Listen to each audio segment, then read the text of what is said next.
Live! Because we love bitches! Coming soon to this theater. Whoop, whoop.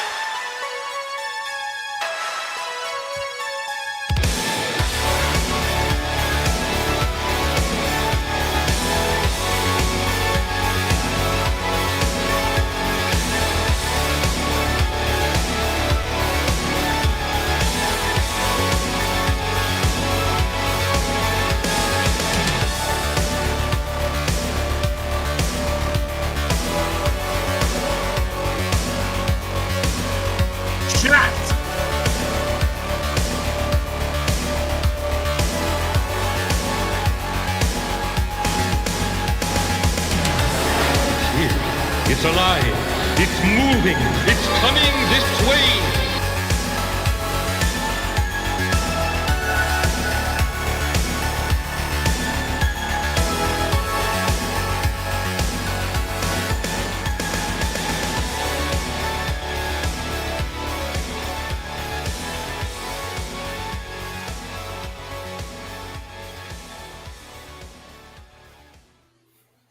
What is up, everybody? Welcome to the latest episode of CG Horror Movie Club. The club where, guess what? Surprise, we watch horror movies. The theme of the program, in case you weren't aware, if this is your first time here, or if this is like your 10th time here, but you're just like a totally out of control pothead and you can't remember what you had for breakfast. The concept of the stream is that we always try to cover a movie that is available readily on streaming that's not behind a paywall. So every week I provide the link before the stream where you can click on it and watch it on Tubi or Plex or YouTube or any number of streaming services. That way you can watch the movie beforehand and then join us in the discussion. Or if you haven't seen the movie and from listening to us talk about it, you're just like, damn, that sounds dope as fuck. I want to go check it out. Guess what?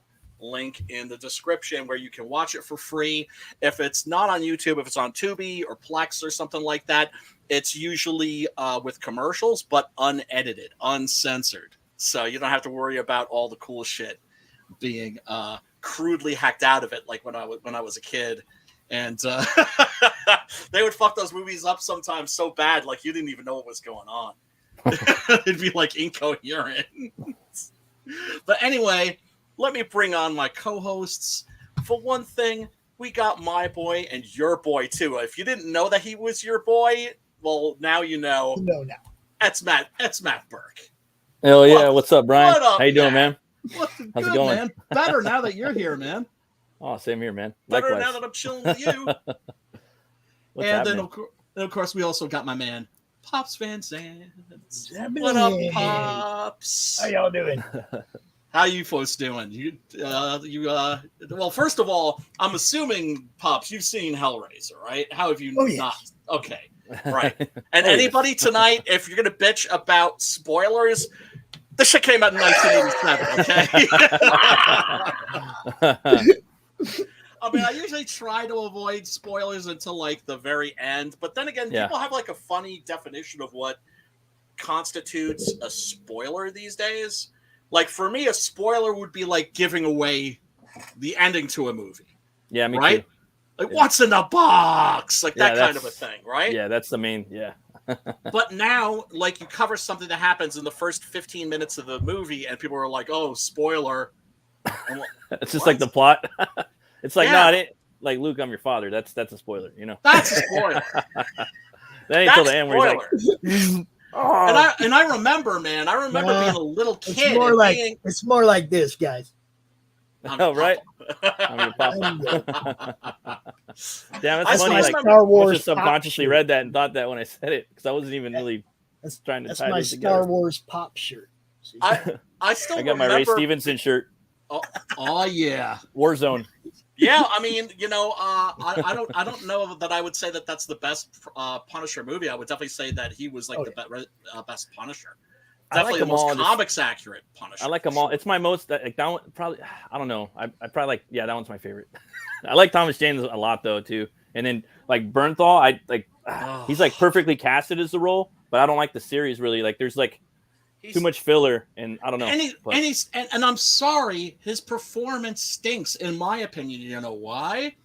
Because he's like a jock's idea of the Punisher, not the comic book version of the Punisher, right? Because he's always cutting sick. He's like, and he's always grunting. And I'm like, wait a second. The Punisher is not a hot-blooded killer. He is a cold-blooded killer. Cold-blooded killer. Yeah. Even that's to say, he'll fucking slit your throat. He'll twist your fucking head backwards. He'll stick a fucking hand grenade up your ass, and his pulse will be like that. Scissors, man. Gotta make sense when you put it that way. Scissors. Yeah, right? Because he gives zero fucks. I like Steve. Yeah, Steven Warzone. That's my favorite. I know it's cheesy and all, but yeah, it's my entertainment. And it's got and Dominic West is fucking. He's a shit in there. Scene stealer. His brother too. From I always forget his name. I forgot his name from Green Mile. Yummy in my tummy. Tummy. And but Thomas Jane's is just like probably like the all around best balanced movie out of all of them. I would say. Right, but it's not faithful to the comic at all. No. Right? It's kind of takes the concept and then does its own thing with it, right? Because also there's a strong dose of it's a combination of different things. Basically, it's a Charles Bronson movie from like the 1970s. And that's what it's trying to be. Yeah. And it succeeds at that. It's just everybody's always kind of bummed out by the Punisher movies, or not satisfied completely with them, because really a Punisher movie should be like a John Woo movie. Yeah. Right? Like the Killer or Hard Boiled or something like that. That's what you want to see. Yeah. But for some reason they've never done that. And the Punisher series was just like too much filler. I mean, I'll watch it because he's like my favorite Marvel character. But what I liked about Warzone, it's like, and I'm gonna do it in my next book. They're just right from the get. He kills 30 people. Yes. He does all these cool gags, and then there's like a long like fucking. Like the whole middle part of the movie, it's just like him doing random funny, kooky shit, and at the end there's a war at the end too. Right. It's kind of a weird way to do it. I'm not going to do that in my next book, but I want to have a bunch of shit like page one, like just death, and then it's kind of like dealing with shit like after that. Well, Thomas Jane was supposed to be in that originally, and then he bailed because he thought it was going in a direction that the fans wouldn't like. Yeah. And he was in training, and now this is like a total non sequitur, right? But we're all about non sequiturs here on CG Horror Movie Club. One of the funniest stories I ever heard. Well, okay. So Thomas Jane is in training, right? Because he's doing Punisher 2. He says it's going to open up with him just taking a bunch of people out. He's getting his physique. He's getting the Punisher physique, right? Yeah. And he's so sick and tired of eating nothing but like tuna fish and salad that he goes to a burger joint at like midnight or something like that, or like 11, right? Right.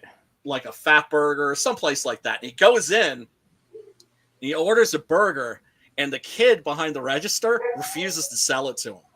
What? Why? Because he recognizes him, and he's just like, dude, you're in training right now. It's fucked up. Dude.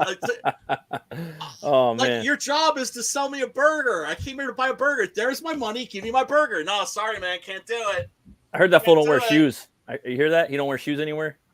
Thomas Jane? Really? He walks around barefoot? He walks around barefoot. Yeah, I've heard that from multiple people. Yeah. Like a hobbit. Yeah. I mean, I can understand. Like, you can be more connected to the earth. I heard there's a lot of... But that's a lot of elephant fucking callus you got to get on your on your feet. You know what I mean? Yeah. I mean, when I do like Tai Chi, God, this sounds so hippie-ish. When I do Tai Chi outside, I always take my shoes off. I always take my socks off. Right. For one thing, it helps you ground yourself better, but also the feeling of the earth under your feet and all that, and the grass between your toes. I heard it's like really good for you. Like yeah. No, I try to. I try to do that at least maybe 5-10 minutes a day or something like that. I don't know if there's anything to it, but the funny thing is the more we learn about shit that we used to think was bullshit, the more we discover no, actually there's something to that. Yeah. It's real basic stuff too. Yeah. Especially, Chinese medicine, that kind of a thing, acupuncture, acupressure, Qigong, all that stuff. I'm not a serious practitioner of any of that shit. I always consider myself a dabbler. But if you do 10, 15 minutes a day, you are going to notice a difference. Your mood's going to be better. You're going to be more I was going to say there was a time in my life when I was on an enforced vacation. You know what I'm talking about. Man. You know what I'm talking about, right? You are locked the fuck up. Yeah. Let me tell you what. Bullshit too. I did some meditation with and experimented with out of body. Ah, okay. Where you're meditating, and what you do is you picture yourself. You picture being right above yourself and looking at yourself laying in bed, and then you drift farther and farther away from yourself through the ceiling, up into the sky, into space. Dude, I've gone on some meditative trips. I'm telling you, just it's where your mind takes you, right? It's not, you're not directing it. You're going straight up. Right. Whatever you see as you go straight up. You can look down and watch the earth get smaller. Or you can turn around and look the other way as you go farther and farther out, right? Right. But it's all from a half dream state, like.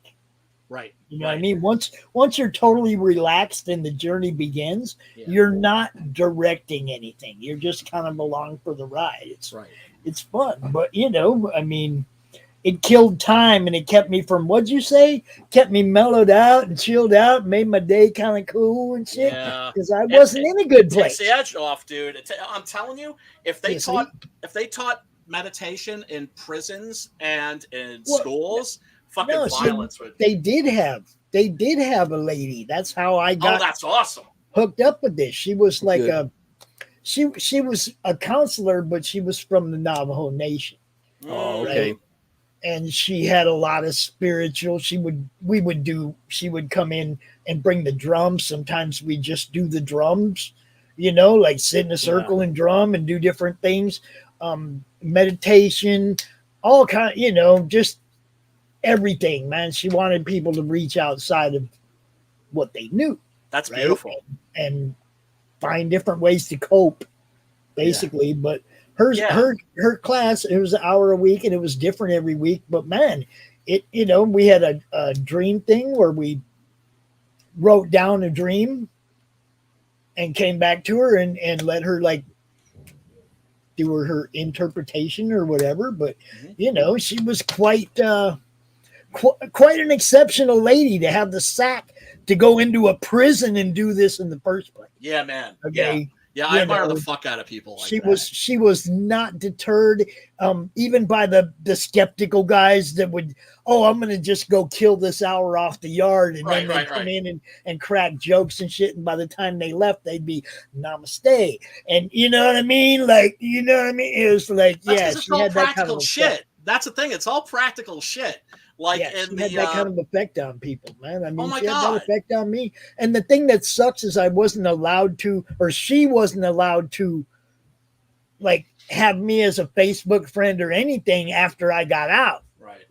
Because of security or whatever, it could cost her job or whatever. So I never got to, like, continue on with the road she set me down with her. But you can continue down that road yourself or with others.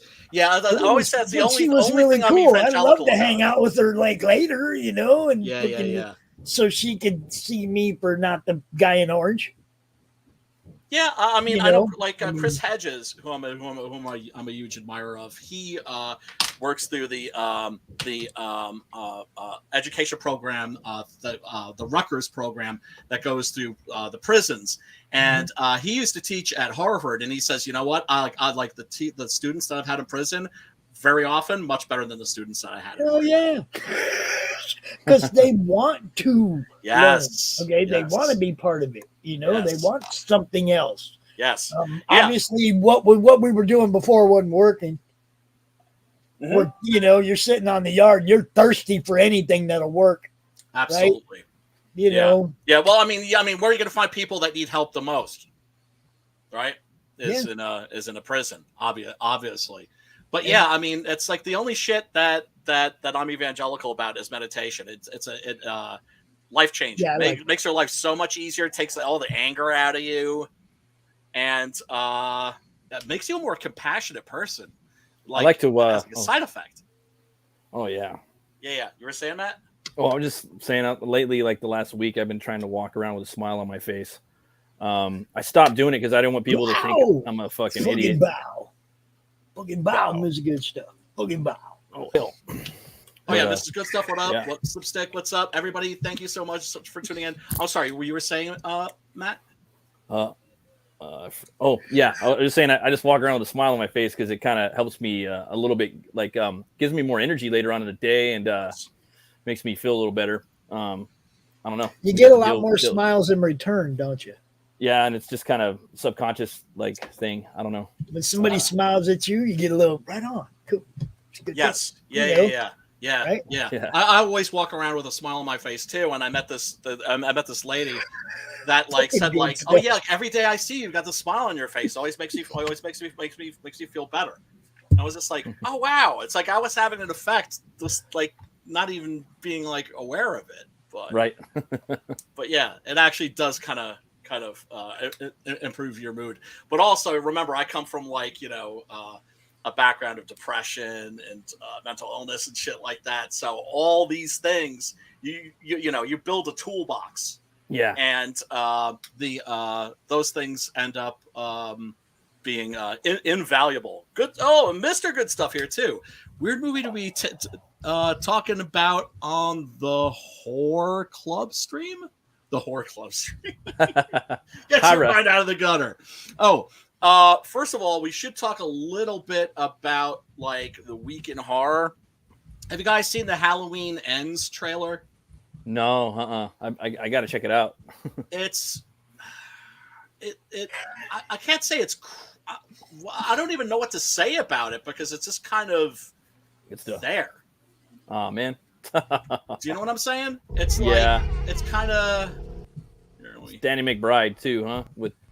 Oh yeah, it's the same people. It's Blumhouse and it's David Gordon Green. They wanted to create a trilogy of Halloween, and then what was the first one again? Was it just Halloween?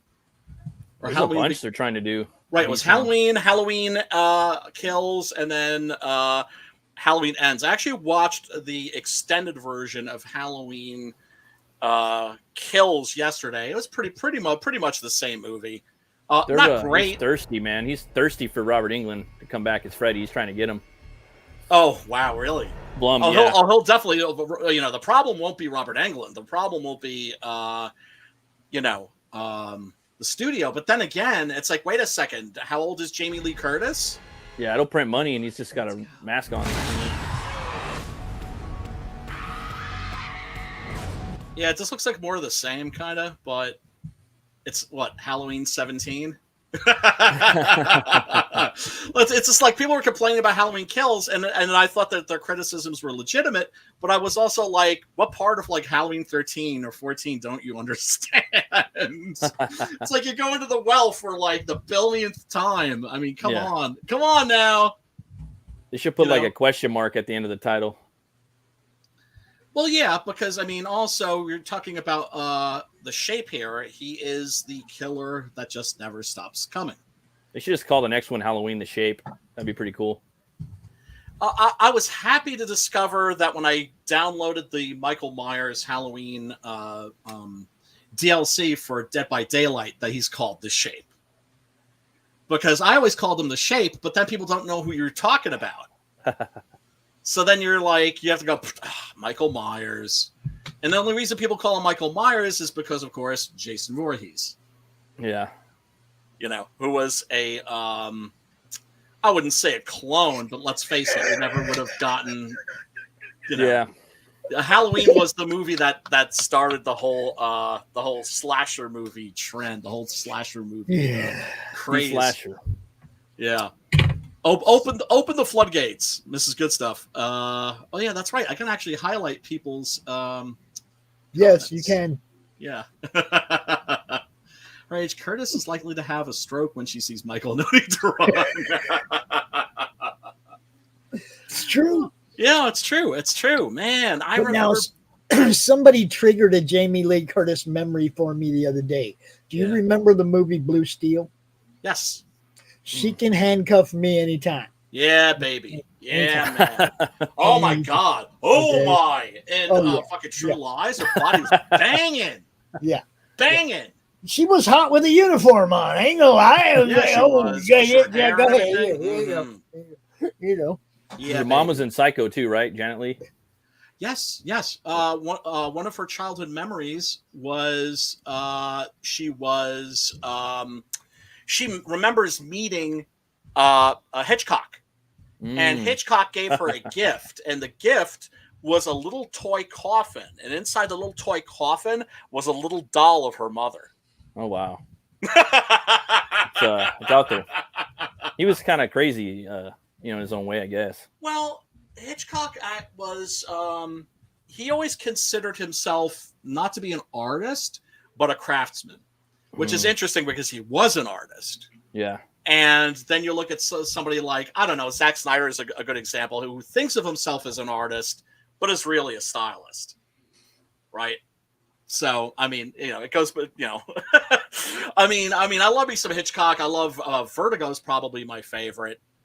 That's a movie that every time I see it, I can't pause it or get up and go to the bathroom. I'm just kind of nailed to my seat. Psycho, of course. I like Psycho the best, but I think I like Psycho 2, and it's not even Hitchcock. I don't think. I think that one's that's the one with Dennis Franz, right? And yes, and Jeff Fahey. No, that's 3. You're thinking of 3. So I like 2 and 3 a lot. Me too. I like watching those more than the first one. I don't know why. I just like the whole idea of Norman coming back and the whole mystery with his aunt. And I love 2 and 3, and 4 was kind of cool too. Brilliant. Yeah. 2 is actually, I think, a fantastic horror film. Problem is that Richard Franklin, who was the director, a Australian guy who was actually a protege of Hitchcock's. That's cool. The writer, Tom Holland, who went on to write and direct Fright Night, they knew when they sat down to make that they were going to get no love. Yeah, fuck. What do you follow up with that shit? You just got to do your best, and I don't know, try to do something different. You know what I mean? It's, I don't know, what's in time balance. has vindicated them, but it's got to be a motherfucker where it's just okay, this movie's going to make some money for sure, regardless. But the critics are just going to shit all over it, and they're going to shit all over you. It seemed almost like a Western too in some ways, because it's so barren. You know what I mean? And the dusty. Structure of it too. And the nun, she's a nun, right? And he's working at a diner, and be careful what you're saying. Good stuff is on one right now. So I think I like 2 and 3. I like 2 and 3. God. Oh, can I get a shout out for Meg Tilly and how fucking hot she is in Psycho 2? Oh my! That's the nun, right? God, no, that's 3. That's 3. I keep tripping. That's 3. Meg Tilly, man, whoa, that short hair and dressed like a boy, and just oh my God, it's all woman under that. So fucking hot. And and speaking of hot, tonight's movie, of course, is the original 1987 Clive Barker's Hellraiser, which has one of my favorite scream queens of all time, which is Ashley Lawrence, and you're going to see a lot of pictures of her tonight. Is that the killer, or is that the baddie, or is that the younger one? No, you're thinking of no. Ashley Lawrence is the heroine, is the young heroine. She plays Kirsty, and Hellraiser. She reminds me of Nancy from Nightmare on Elm Street a little bit.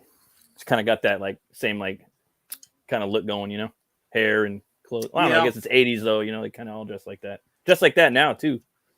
Yeah. Well, I mean, shit comes full circle, don't it? It does, dude. I never thought the 90s stuff would come back, but it's totally back.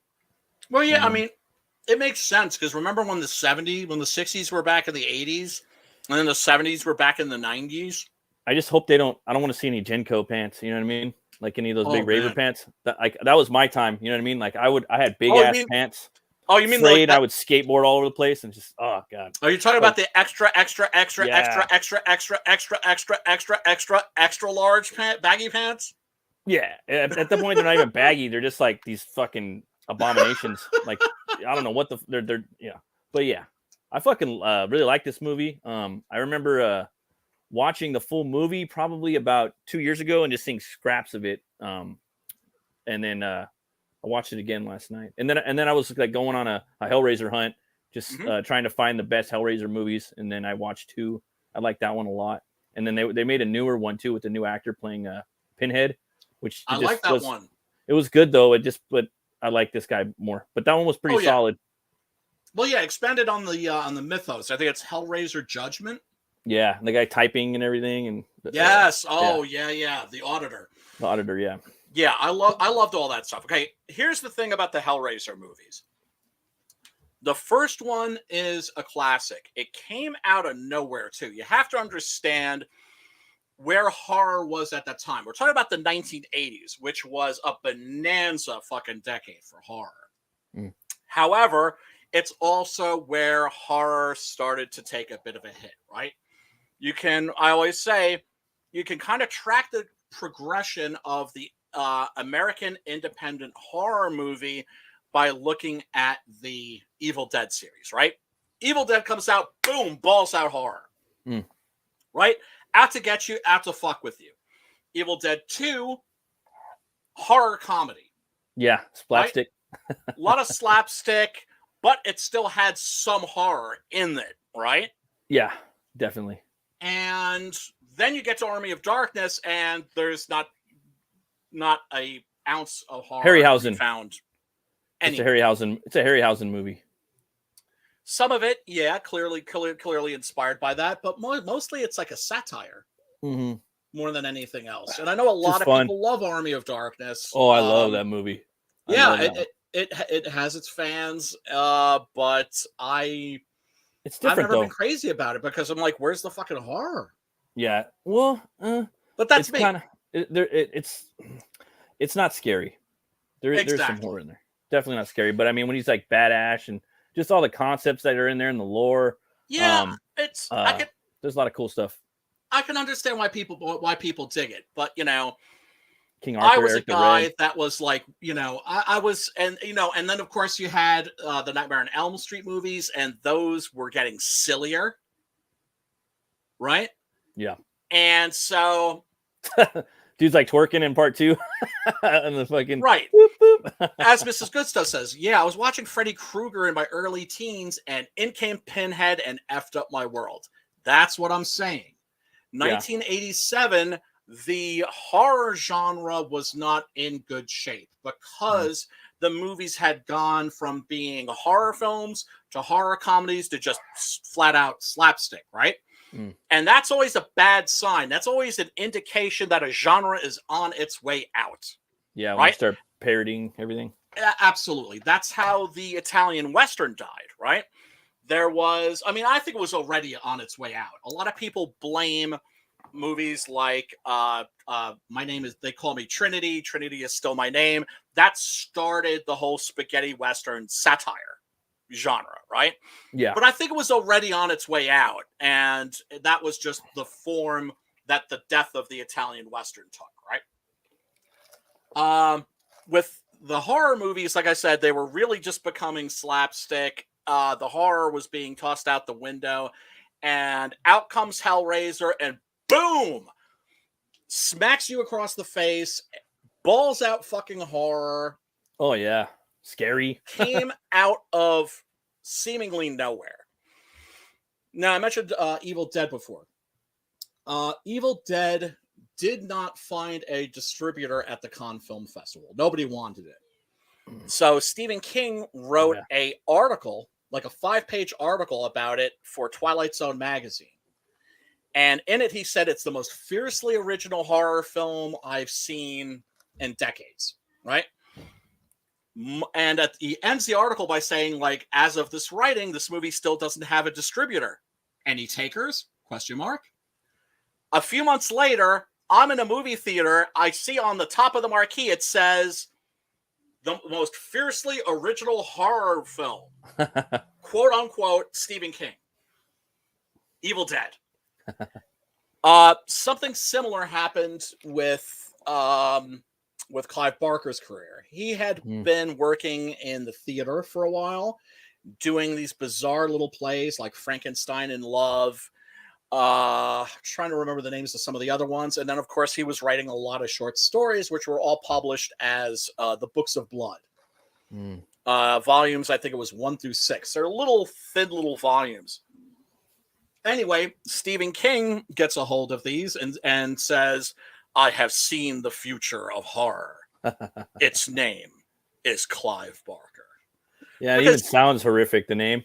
Like his name is the most horror sounding name of like I could think of. You know what I mean? A bit. Yeah. It Definitely like, a good name like for Butch a horror Cleaver. writer. Clive. There you go. He's in this movie, right? He's the homeless man, right? That's him, right? I think that's him. It looks. I don't think so, because I think there's a picture of him with the transient. Yeah. Oh, okay.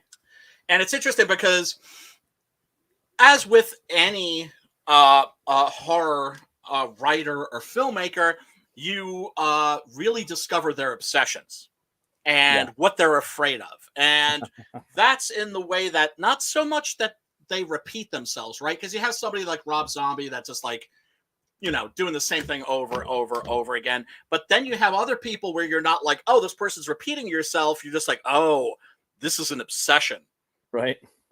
And it becomes interesting. Cronenberg is that way.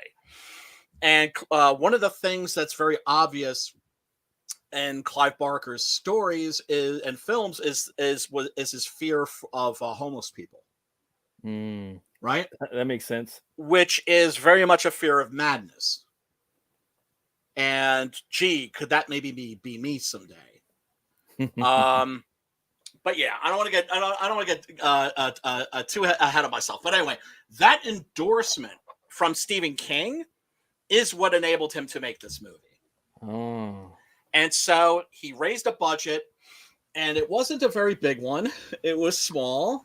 Around the same time, other stories of his were being adapted. Rawhead Rex, which was a great short story, creepy as fuck, right? The movie, not so creepy, but it's worth seeing. It's fun. Then he also wrote a movie called Underworld, and they changed the title to that.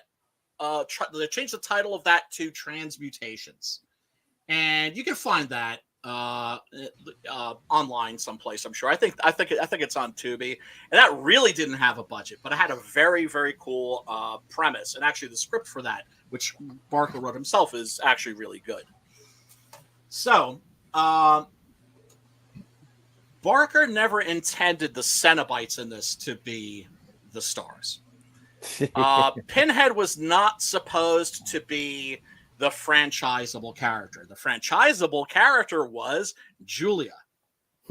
Well, I don't know, man. You stick some pins like in there symmetrically like that, the scar symmetry of that, and the whole get up. It's dude, it's kind of hard not to. He's pretty fucking original, But it's really interesting how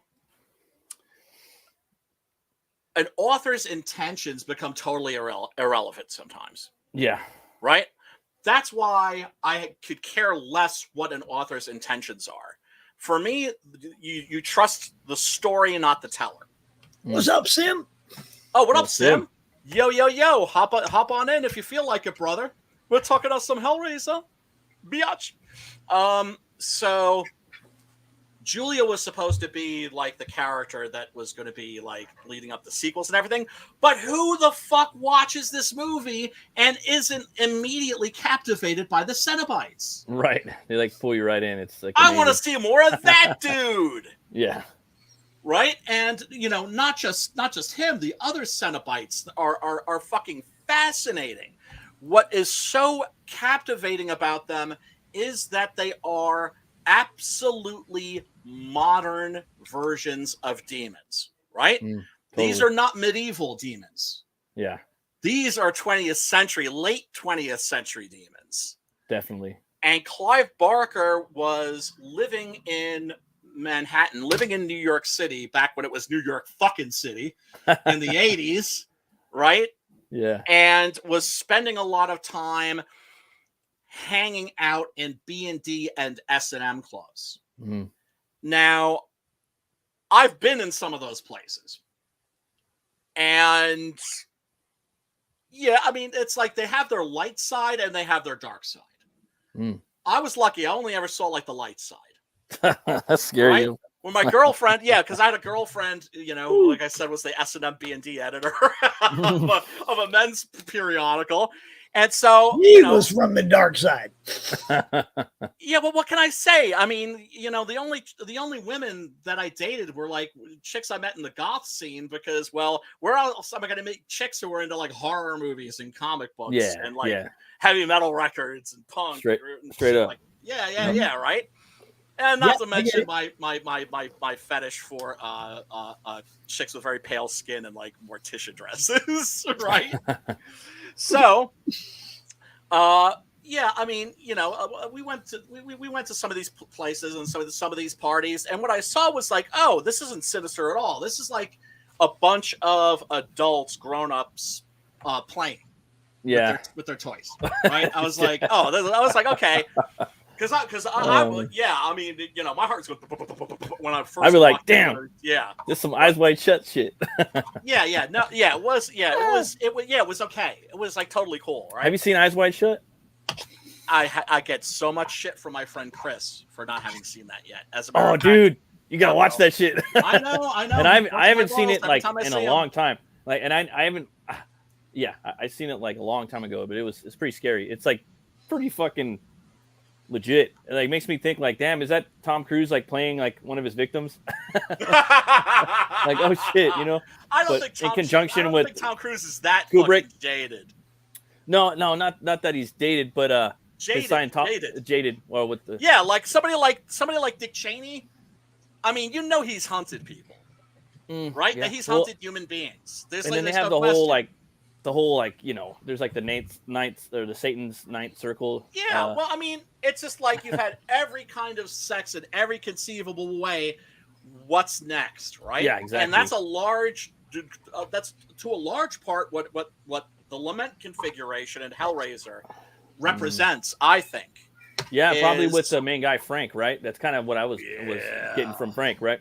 Frank's played by like as fuck. Three guys too, huh? Oh yes. Most of the actors, not all of the actors in Hellraiser, are from Clive Barker's theater days. Doug Bradley, who plays the chief engineer, aka Pinhead, in this film, is a friend of Clive Barker's for going on 50 years. Oh wow! And he knew him in high school. And after high school, that's some like Bruce Campbell Raimi shit right there. Absolutely. Straight the fuck up. And when he made this film, Barker offered him one of two parts. He was like, you can either be one of the movers, right? Fuck.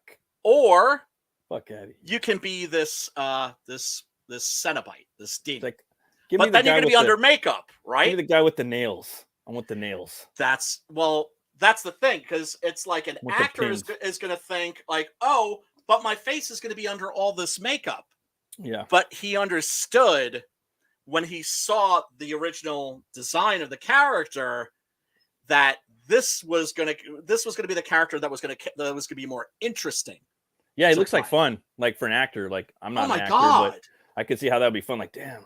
Oh my god! Pins on my face, and I'm the shot caller with fucking spawn chains, fucking hooking fools up real quick type shit. and the fact that there's so little backstory and there's like zero mythology. Yeah. You get to make up all that shit yourself. Yeah, open to interpretation. Until the second one. Was it the second one, right? Yes, that expanded the mythology. Yes. He was a Nazi, right? In the second. No. He was a explorer or something? No, he was a soldier. Who was a World War I veteran. That's what it was. Sorry. And so he was somebody that wasn't evil like Frank, but he was somebody that I think was psychically wounded. I see. And was probably, doing opium, drinking, and then like nothing seems to work. So what happens? You have to keep stepping it up and making it tougher and tougher and tougher, right? Making it more and more extreme. You go from like snorting heroin to shooting it, so on and so forth, right? Yeah. How addiction and a self-destructive appetite just snowballs. Mm. And like what I was saying about Clive Barker and the bondage clubs, he was, here's the thing. When William Friedkin made a movie called Cruising, a lot of the gay community was very up in arms, was very upset. Like, oh my God, you're depicting us as like these like really sick, twisted perverts, right? Yeah. And that wasn't the case. He knew somebody that owned one of these clubs. Oh. And he was like, are you going to tell me that shit's not going on? Right? And that the stuff that he saw in the gay B&D S&M scene, that was some dark shit. Ooh. Really dark shit. And then, of course, you've got like, the cutting scene, people hanging themselves from hooks, which oddly enough became more popular after this movie. What was that movie with Snyder? Was it Strangeland or Deadland or something like that? D. Schneider? Oh, yeah, Strangeland. Wasn't he hooking himself up? Like some people do that. They hook themselves up. It's a thing, right? Well, I mean, there's this old Native American ritual where I forget. I think maybe it's the Sioux that they drive like these bones. Oh yeah, I've seen muscles that. On their chest, so they suspend themselves. Yeah. That's I believe like Jeremiah Johnson. Yeah. Also, Return with their balls. Return of a Man Called Horace was the forgot first about that. I've seen that. Yeah, some nations. Yeah, I forgot about that. Right. All kinds of crazy shit out there. Right. And what is that for? That's to get yourself into a altered state of consciousness. Fuck. Right? Oh, yeah. Mrs. Goodstuff asks who the one with the teeth is. That is Chatterer. So the Chatterer. Yeah, let me see if I can find him really quick. I feel I'm about to say he's like puts his fingers in her mouth. Shit's scary. Yeah, it's really, really, oh God. Yeah, I mean, you'd never seen anything like this. Yeah. It was and I remember there were some people that really complained because there wasn't enough of the Cenobites in the movie for them. I can understand that. People wanted more of the fucking Cenobites. And I wanted more of the Cenobites too, but I still love this movie and I still was just like, this is fucking awesome. It's perfect. Like the editing and the screen time and everything. It actually makes you want to watch the sequel more, and the sequel I liked a little more, I think, or just as good, I think Hellraiser is the better film. I think Hellbound is it's so extra, isn't it? It gives you so much. Like, what do you want in a Hellraiser sequel? More of the Cenobites, please. More of those dudes, right? Oh, dude, yeah, and the whole lore. Delivers that. The hell lore, I see Hex Allen in the chat. What's up, Hex? Hop on in if you feel like it, brother. And Hellbound, Hellraiser 2, which is not written or directed by Clive Barker, but written and directed by his friends, Tony Randall and Pete Atkins, I believe. It was still supervised by him. That was supposed to be a very lavish production. But there was a stock market crash literally the day that they transferred the American funds to the British banks. Damn. So the dollar, when it was changed to pounds, to British pounds, was so weak they lost a third of their budget overnight. Damn. So, like the matte shots, for instance, that you see of the god Leviathan. Yeah. Right. And this vast network of hallways and tunnels and shit like that. They were going to build all that. That's crazy. But they didn't have the money. And so they made it for a fraction of what they had, but it turned out great. Hellraiser 3, not so much. Hellraiser 4, thought was an abortion when I first saw it. Really like it now. And that was another movie that had its budget disappearing while it was being made. And the actors were allergic to the makeup. Everything that could have gone wrong when they were making Hellraiser 4 Bloodlines did go wrong. Damn. Then you get the post Clive Barker period. Then you get like Hellraiser 5 and forward, where what they were doing was they were taking horror screenplays that the studio or production company already owned, but didn't know what to do with. So they would take that screenplay and retrofit it and shoehorn Pinhead into it somehow. Oh, that's crazy. And those suck. Yeah, they. Totally and I suck. know one of the guys that wrote one of them. I know one of the guys. I know the guy who wrote Hellraiser 6, I think it is, Debtors. Right? Man. This is the guy I told you about that worked for George Romero and who wrote the treatment for the Bub spin-off movie that never got made. And he had this screenplay called Debtors, which was creepy as fuck. And they're just like, oh, we'll just take that and we'll just shoehorn Pinhead in there. Fuck Pinhead into it. Yes, but the new one that came out a few years ago, Hellraiser Judgment, that's actually worth watching. And I needed some convincing to watch that because I'd given up on the franchise. Oh yeah, man. Did you see the Hellraiser, like what they were gonna do with like a major reboot, like the concept art? Did you check any of that out? Yes. Oh man, it looks so cool. It looked like Mm-hmm. I was gonna say it looked kind of like some of the cool Mortal Kombat games, like when they go to Outworld and they have different realms and shit like that. But you could tell it was all inspired by Hellraiser to get, and yes, it's supposed to be like Game of Thronesian basically, and they're supposed to have all these factions and houses and clans in hell. The whole French is supposed to be like a trilogy of movies that only takes place in hell. If you Google Hellraiser concept reboot art, it's from like 2013. You'll see everything. Even Hellraiser has a fucking. Oh yeah, he talked about it. I think later on because he's a big Hellraiser stan. Has the fucking he has a reaver. Hellraiser had a reaver, so he was gonna be fucking some fools up, so it's probably gonna have a little kind of like sword and sorcery in hell, but not too much. Well, a little bit of something. I was thinking, because I always thought this would be an interesting concept, Lord of the Rings, but like taking it from the perspective of Mordor. Yeah, exactly. Right? Man. What's going on there? Yeah. Because Tolkien never took us there, really. Yeah, no. You just see it from a distance. So what's going on there? And that's just an incredibly rich creative soil for a writer to farm. I always thought Sauron, like making movies about him would have been kind of cool. Just like Vader, like seeing a TV show, maybe him done in the right hands. I know they're evil, but it's kind of interesting. Well, well, that's the thing. You can focus on the villains. Yeah. Right? I know as a kid, I always loved any story that had Dr. Doom. Yeah, definitely, man. Doom's my favorite part of the Fantastic Four, Oh, dude, my favorite part of like the Marvel universe. I mean, the definitive comic book villain. Yeah, he's the definitive supervillain. Right? He's perfect. He's perfect in every way. Yeah. Haunting, he's got a big castle and all those little robots and and then you've got like being somebody that was like a lit major in college, my senior thesis was on Gothic fiction.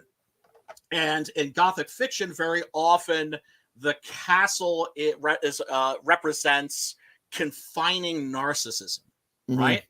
Yeah. And so you've got a guy that has buried himself in a castle within a suit of armor. Yeah. So he's like twice removed from humanity. He's like twice removed from I would go so far to say thrice removed because he's got his own sovereign nation too. Yes. Yes. Well, it's always the rule of thirds, rule of threes, right? Yeah. No, that's an excellent observation. Absolutely. Yeah, Hellraiser was disturbing. It wasn't like anything that had come before. By the way, are you noticing all the Ashley Lawrence shots I got in here? That dude looks a lot like Clive Barker, though, man. That homeless guy, the transient or whatever. That scene, dude. That scene, the whole like him coming to the earth, the practical effects in there, man. That was on point, bro. Yeah, that guy looks like Clive Barker, dude. A lot. He looks a lot like him. Yeah, I don't think it is though. Yeah, for instance, there he is on the day of shooting that scene. Oh, he looks different there. Because I've seen him like later on in life, though. He looked like a biker and shit. He don't look like that there. Oh yeah, this is when he was very young, fresh-faced. Now, regarding Barker himself, there has been a lot of talk. I've always wondered, like, where the fuck did he go? Oh, because he disappeared. yeah, right? kind of, yeah. The last I had heard was that he was doing a movie for Amazon Studios called Gladiators versus Zombies. Nothing ever came of that. People that I know that I would bring that up to, fellow horror fans, I'm like, what the fuck? Like, where's Clive Barker? And they were like, oh, he's just like a meth freak now. Oh wow. His ex-husband, right? What you showing off there, Pops? Fiendish, yeah. Hail, Rainey. Yeah, wonderful book, by the way. I highly. Yeah, well, I won't know until I can get her out on the show so we can open it. So. And Reenie's a sweetheart too. She's legit. She's legit. Like for real. Like one of the nicest and most genuine people I've had. Yeah, that one showed up today, man. And it's like I want to open it so bad, but I want to give her the opportunity to come out and join me when I do. So trying to hook up with her, but you know how busy she is. So, you know. Yeah. Well, she's a rock star. I told her when I first met her, too. I was just like, oh, my God. Yeah. Like, honey, you're going to be a freaking rock star in this scene because you're super talented and you're young and cute. Right? Oh, so women are going to go crazy. You start talking about a hot women and then look who shows up in the chat. Yeah. It's just horrible, man. There we go. There's your screen time. Bye-bye.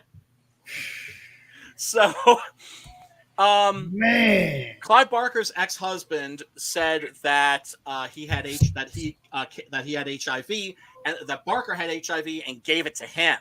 Oh wow! And then treated him like shit and treated his family like shit and like kicked his ass. Like would bring like young lovers home, like flaunt it in his face, so on and so forth.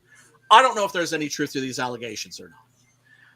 Barker himself finally came out and said that what happened was he went into toxic shock and a coma. He went into a coma due to toxic shock from some dental surgery.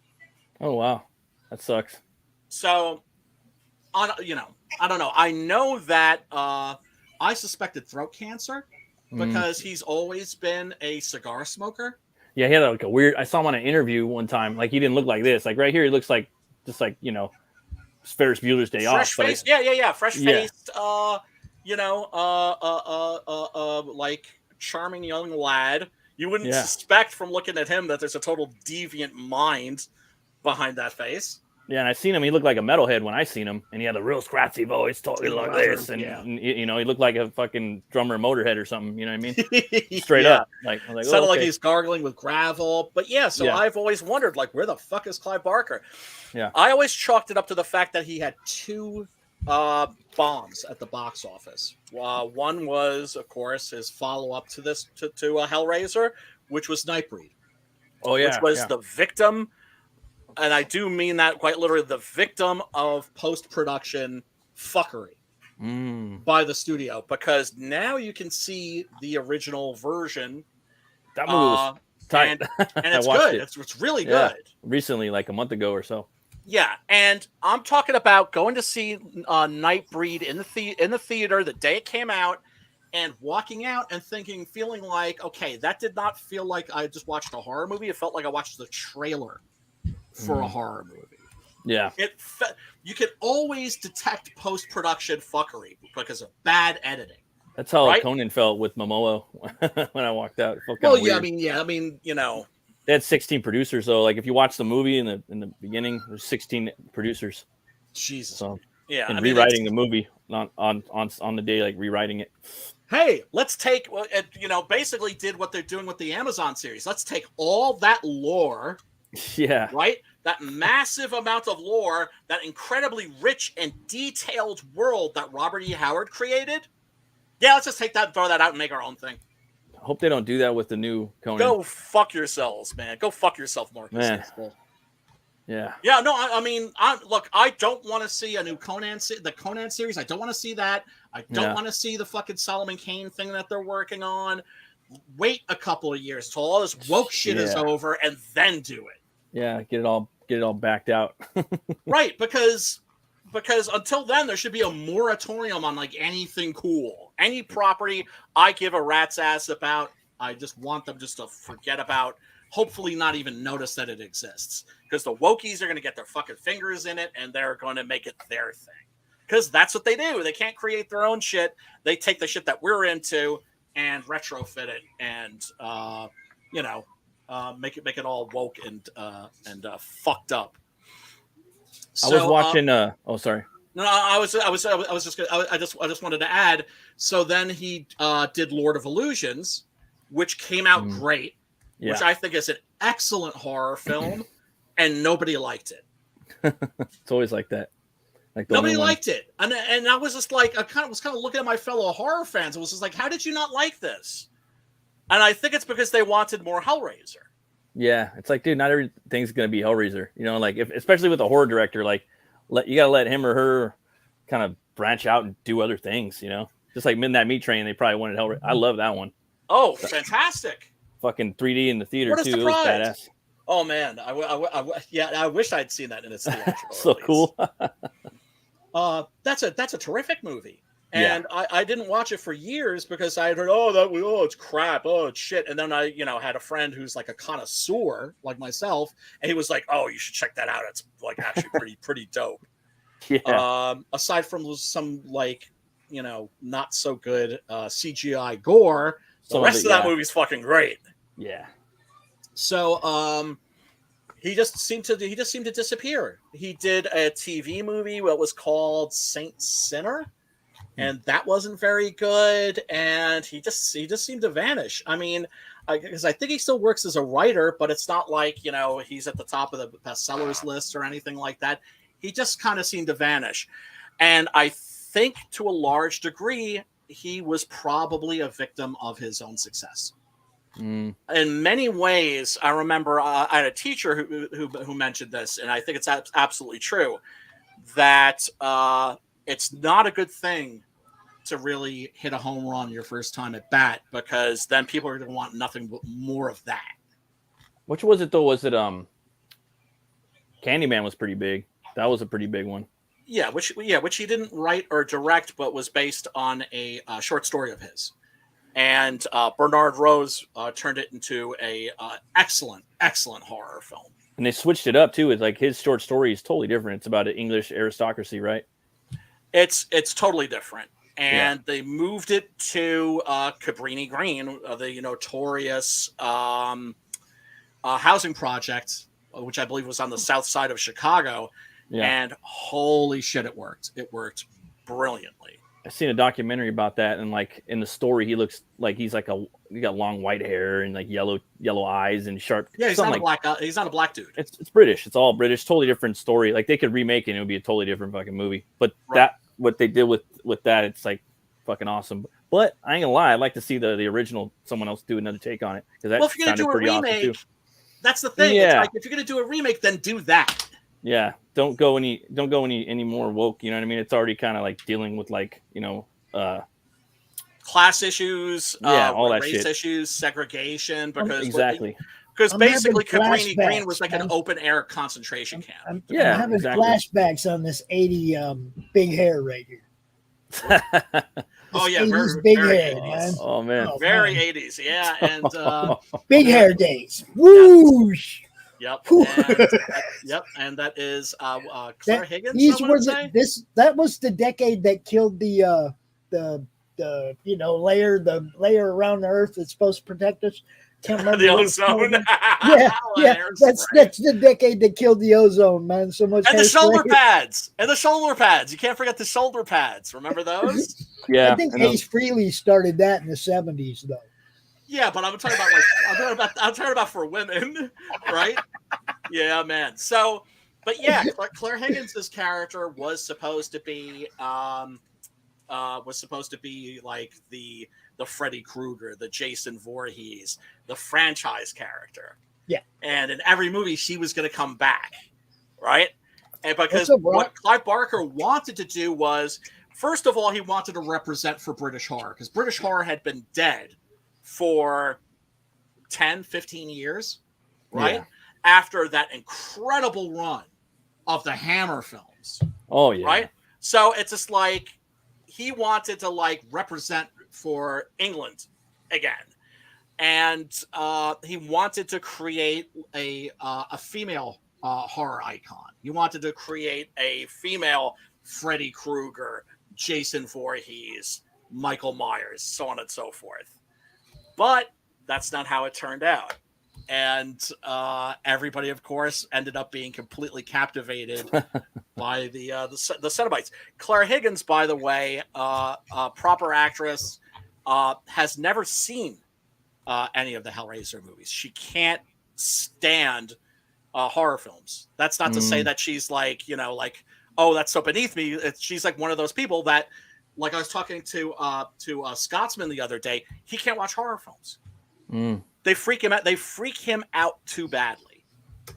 And there's something about that jaded horror fans like myself are always a little jealous of. Right? Because we've seen everything. We've seen Cannibal Holocaust. We've seen Texas Chainsaw Massacre. We've seen Night of the Living Dead, Dawn of the Dead, Day of the Dead. Oh, that's a cool poster right there. Right. So we miss being genuinely frightened or terrorized by a horror film.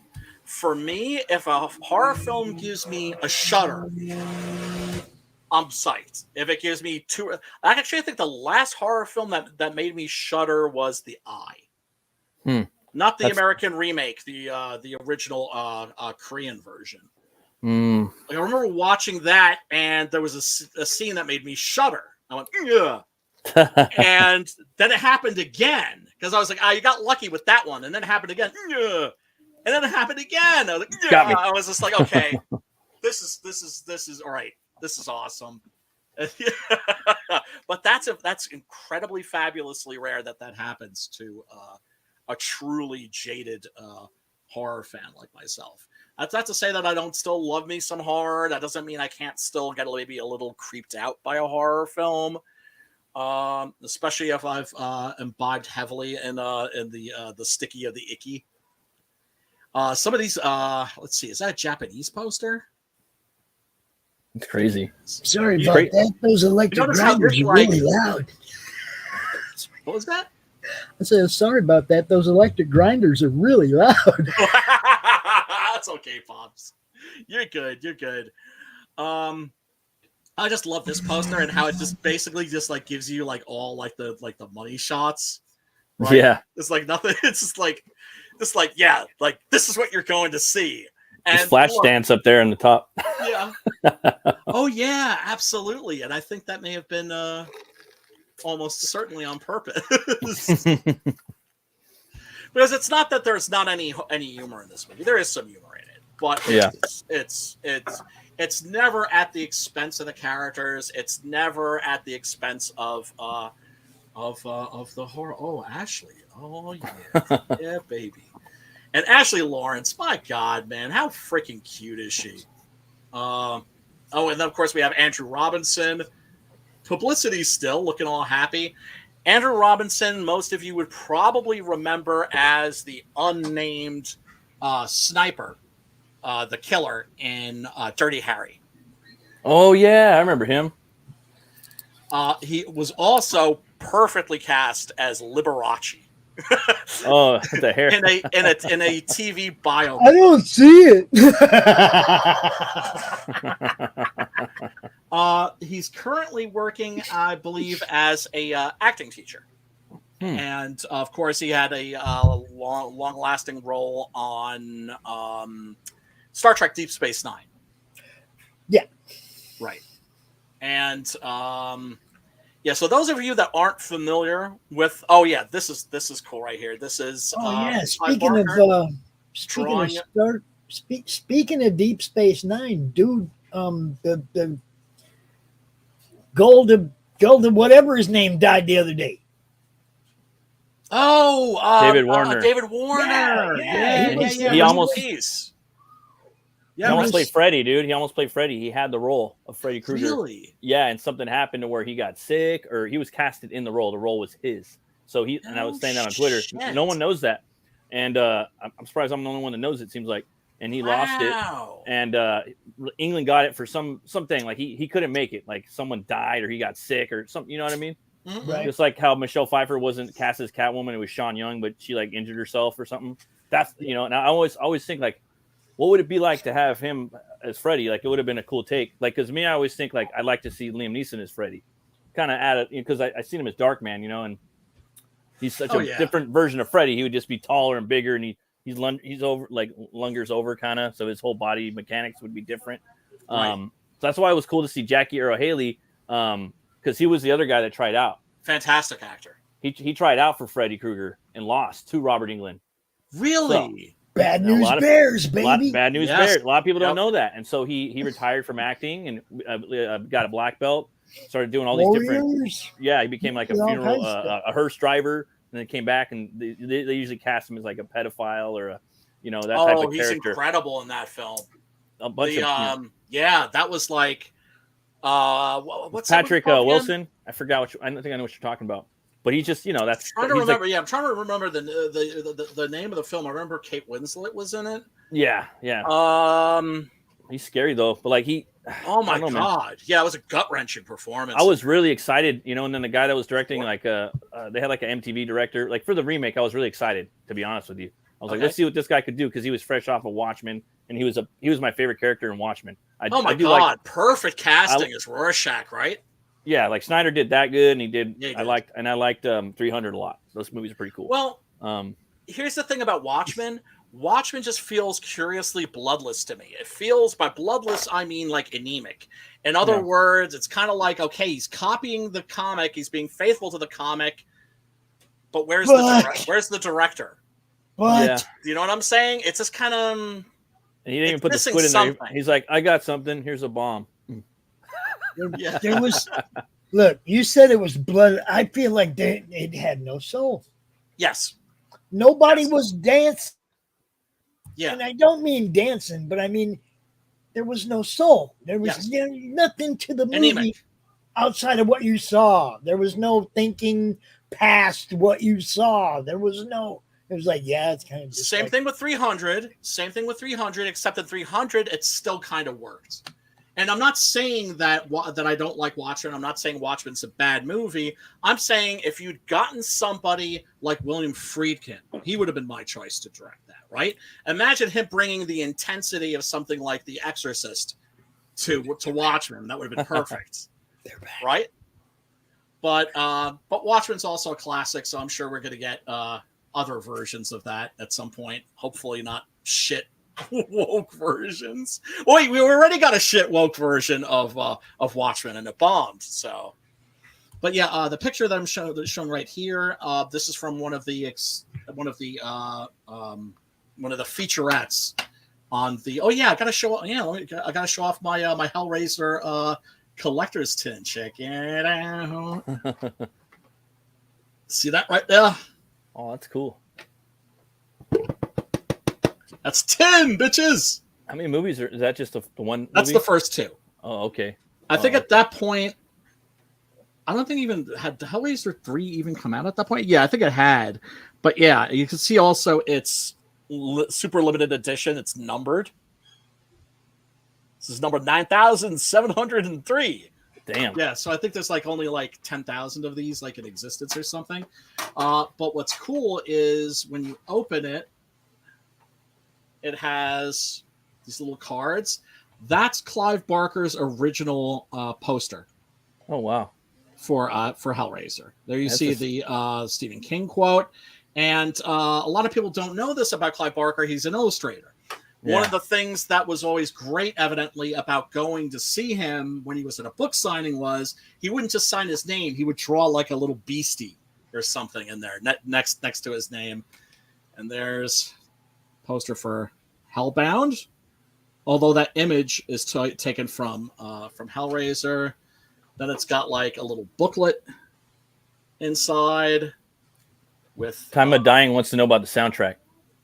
Yes, interesting story about the soundtrack. Actually, there's a band called Coil that was Coil. Coil. Yes. I know Coil. Do you? Okay. They were, popular amongst rivet heads and people who were in industrial music, gothic rock, that sort of a thing, and so they seemed like a natural to do the soundtrack. They did it. You can find it online, but it was a rejected score. And the score that they ended up using was by Christopher Young. And he did an orchestral score. And when you compare the two, I know people are going to disagree with me. My rivet head friends are like, no, man, the Coil, fuck that shit. No, the Christopher Young score is the better score. He also did the score for Hellbound, which is really good. Is even better than the score to this. Yeah, I like the score. I mean, I don't know the rivet one. What up, Baden? As far as the industrial shit, I like Fear Factory. Some of their shit's pretty badass. Oh, the whole mechanized sound. I'm a huge Fear Factory stan. Have you heard Brujeria? Brujeria? Yeah, hell yeah, I've heard of Brujeria. That's his other band, right? Whose other band? Dino Cazares, the guitar player. Yes. He's in there. There's also guys from Sepultura, from Sepultura. Static X too.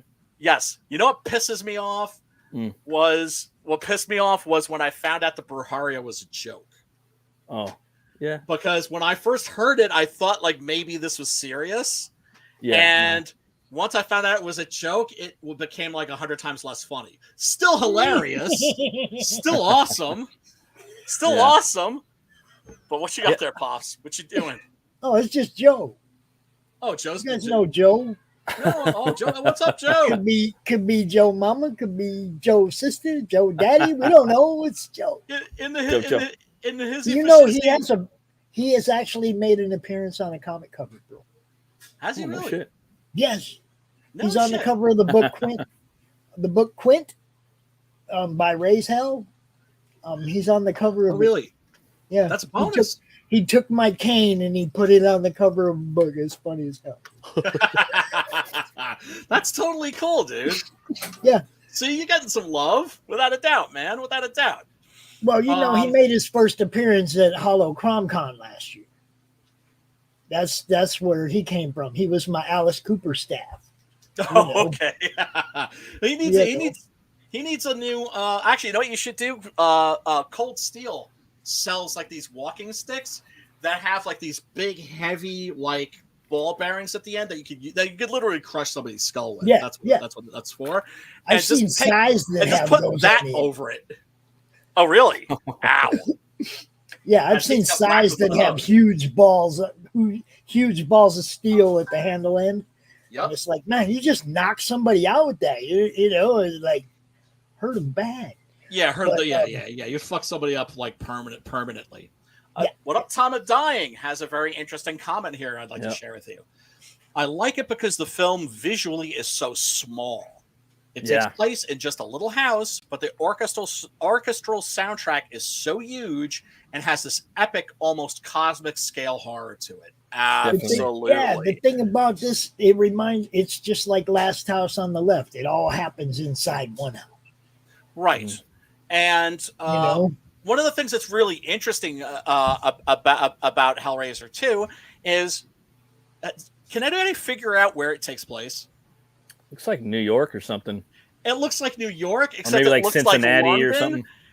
You never have any idea, right? And it's just like, oh, well, it's like, clearly this is in England, but then the cops aren't bobbies. They're like kind of New York City cops.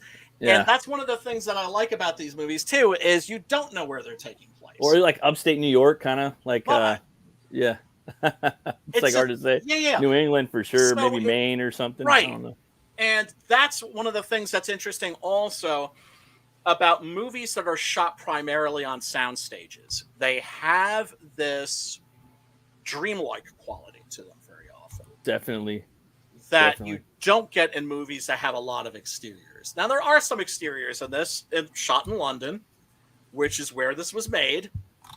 And, but still, like, it's just, you never, you're never sure where you are. So it becomes it's taking the fictional city and making it every city, right? Like Seven did that brilliantly, right? That was shot in Chicago, but all of the shots are tight shots. Felt like L.A. to me for some reason. I don't know why. It felt like LA. It felt like New York City. It felt sometimes. like it felt like every city. Yeah. It didn't feel like a real city.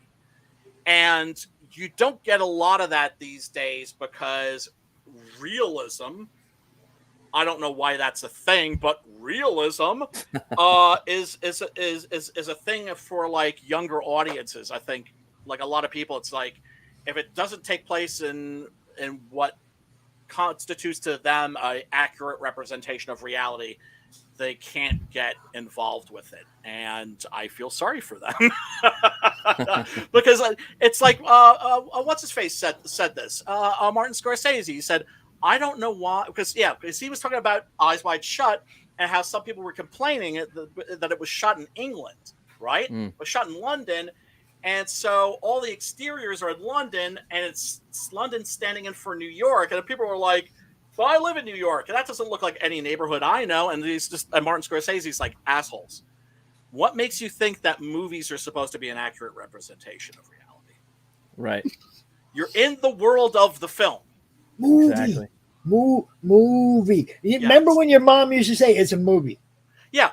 Watch a fucking There was documentary. a reason mom said that. There was a reason mom said it's a movie. Because it ain't fucking real.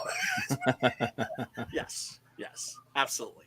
Oh yeah, I love the I forget the name of the actor who plays Frank. Now, the lament configuration. Everybody loves the fucking lament configuration. It's the second most instantly recognizable thing about Hellraiser after the Cenobites. Right? Yeah. Now, you can buy one of these puzzle boxes, but none of them work like this. Right? And I'm sure there have been people who've tried. Right? Got Vaughn in the chat, Brian. Oh, Vaughn, what up, brother man? If you want to hop in, link is in the horror movie club, or I could post it, or if you feel like come in. Oh, dude. Okay, all right, that's it. We are going to talk about one of my favorite things in Hellraiser, which isn't the gore. It isn't this completely batshit fucking crazy opening. It is Ashley Lawrence. I'm sorry. Ashley Lawrence is freaking yummy. Yummy. And one of the things that's great about her in this is that she's plucky, but like for real.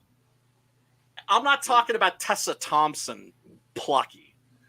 Right? I'm not talking about like what passes for like, a strong female lead these days, right? Because what is a strong female lead these days? It's always a woman that acts like a man. Right? Yeah. There's nothing fucking feminine about these chicks. She's a bro. chick. But one of the things that I love about her too, one of the things that I found so incredibly fucking hot about Ashley Lawrence, she cusses great. She swears in a really hot way. Yeah. Who the fuck are you? She seems like a girl, I'm not saying like a girl that's gonna like throw down and like a brawl with you or something like that, but I don't know. She, there's something. You know what's great about her? There's a toughness to her, but also a vulnerability. And here she goes. You want it? Fucking have it. She's just great at being fucking pissed off. And interesting little bit of trivia regarding her actually is that oh wow, there's a spider on my mic. Oh no, wait, it's a fly. Commence to stepping. When she was shooting the scene at the climax, oh yeah, we're gonna get back to this shot, which I think is just absolutely fucking captivating. Jesus wept. Jesus wept. shortest line in the Bible. If you ever have to like quote some scripture, that's easy to remember. Okay, so they're shooting the scene, and so she's trying to like close the lament configuration so she could send the Cenobites back to their dimension and get them the fuck as far away from her and her boyfriend as possible, right? So here he's like trying to help her with the box, and she goes like she pulls it away from him, and then she's like ready to smack him. You see her hand there? Yeah. Boom! Like get the fuck away from me, right? That was not planned. Really? Yeah. She was like so in the part that she just did that. And it ended up in the movie. Brian, you have to learn to watch the chat over certain things. Like, I know, but I get on a roll, brother. When you went after the fly, Vaughn went straight to the jokes, and you missed him. Oh, okay. Let me see. Sorry, this being home for this, but that wasn't one. The next one. Oh yeah, Vaughn, you got to scroll down a little bit, Brian. Vaughn, don't tell us to keep kicking ass. You keep kicking ass. Yeah. And he is kicking much ass. Holy fucking shit. Vaughn is fucking, like blowing up big time. Yeah. Right. Pornbot absolutely knows when you're talking about women. I think so too, actually. Now, when you went after the fly. Yeah. No. Help me. Vaughn went to cracking jokes, and you just went up. You got to catch them jokes. Even if you're not reading it, you got to put it up there so people can see it.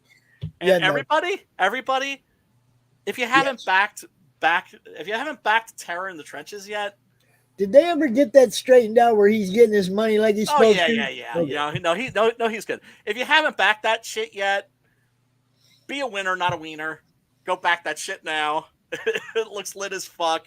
Of course, Vaughn delivered. We know that on Monster MD, which was because I felt horrible for Vaughn because it was taking so long to put that damn thing out, and I kept telling him, I was just like, dude, hey, I know it hurts, but anything. Once people get the book, if it's lit, I have heard nothing but good stuff about that book. Nothing but good stuff. Yeah. It's really, really, really good, especially for like a first book. Although, of course, I know that like Vaughn, he's had like a couple of first comics. It's just like most of us. But yeah, of course, very great epilogue where once again we see the homeless guy. I don't know what all these fires are doing here. Not that I care, not that it matters, right? It's all about the visual, but there's a bunch of fires out there. And so they go to burn the lament configuration, and Ashley, Hella risen, man. That's why. Yeah, he's the devil. Well, I wouldn't think the devil. I would think one of his close associates, right, or one of his messengers. I was thinking more like a lesser demon. Maybe.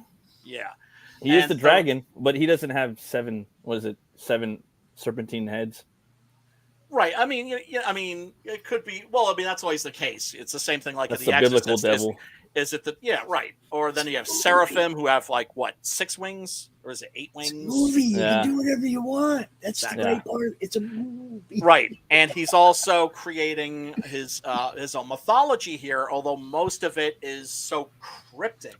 See, that's Lucifer. That's Lucifer Storm right there. Imagination. I'm sorry, what?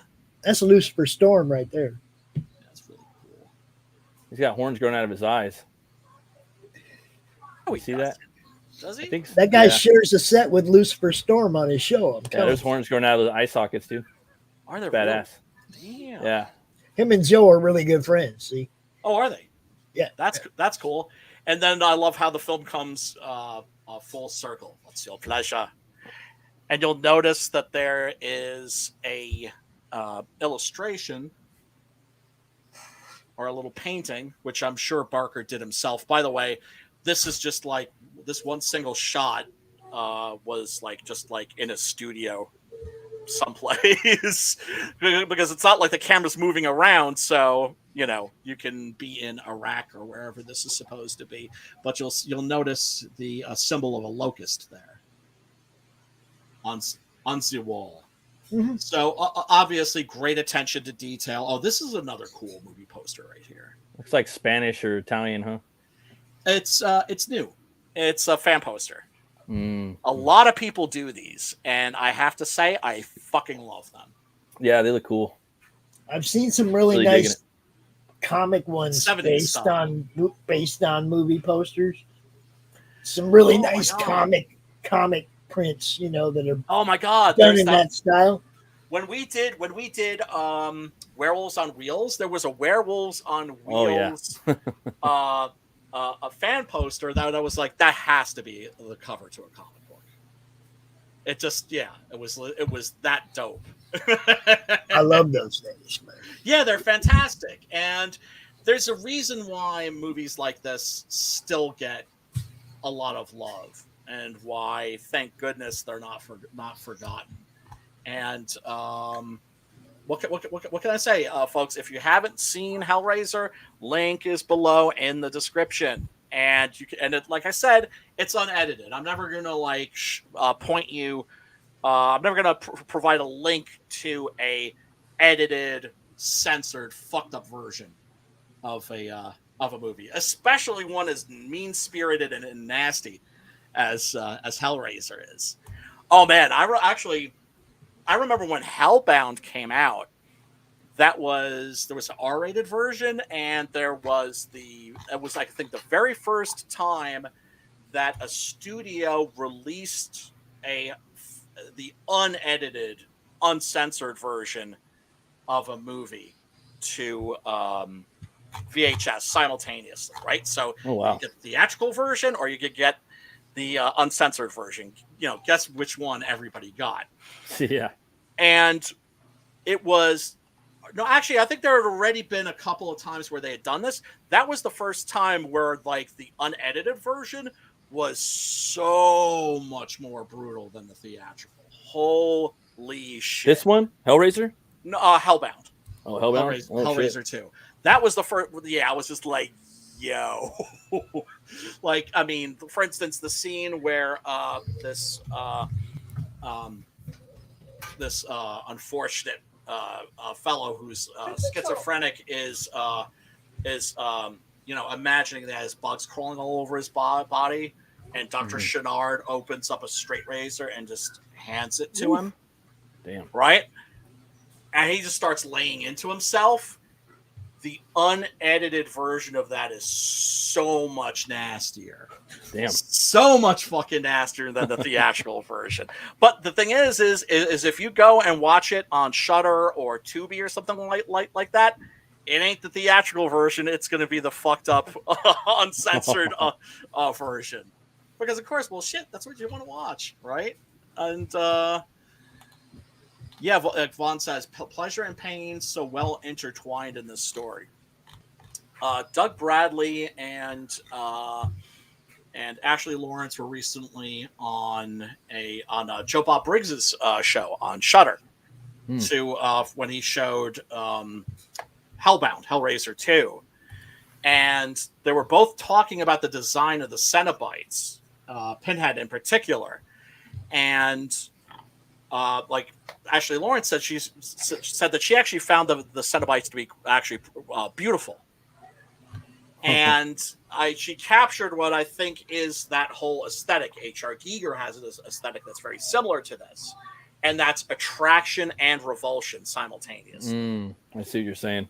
Right? A lot of it's sensual, though, too. You know what I mean? Oh, yeah. That's the B&D. That's the B&D S&M thing. Yeah. Right? And then, Geiger, he has a lot of that, too, especially. Yeah. Yeah, a lot. With the species design and some of the... Right. Yeah. Well, his biomech, but then a lot of sensuality in a lot of his biomech. Right. And, oh, God, this is... Yeah. Jesus, we've all seen this. Yeah, man, without a doubt, right? It really makes me think of a Spawn movie, dude. Done properly, just how they come out of the shadows. That's probably what that's exactly Tom where McFarlane was thinking, because McFarlane wants to make the next Spawn movie where it's just kind of Seven and Jaws put together. That's what he said. So I kind of thought of that when I was seeing those scenes at the end. I also got the Pinhead DLC for Dead by Daylight. You told me about that. And in that, one of the things I like about Dead by Daylight and like the DLCs that they have is that they're actually really great with the lore, right? Like for instance, you go to you click on Leatherface's origin, and it says that unlike most killers, like that some killers are motivated by pornbot. Some killers are motivated by, sadism, the desire to kill or destroy, etc., etc. But that Leatherface's motive is fear, not creating it. It's that he's afraid. And Toby Hooper, when discussing Texas Chainsaw Massacre, he's just like, boy, it's like the worst day in Leatherface's life. He's freaking out because these kids are showing up in the house, and he's killing them, and then like another one shows up, and it's just like, where are these fucking people coming from? Right. And is he going to get discovered? Is his whole family going to get discovered? And that his motive is fear. But it does that also, with I got the Michael Myers DLC, which is probably my favorite. For the Pinhead DLC, it says that the chains are possessed.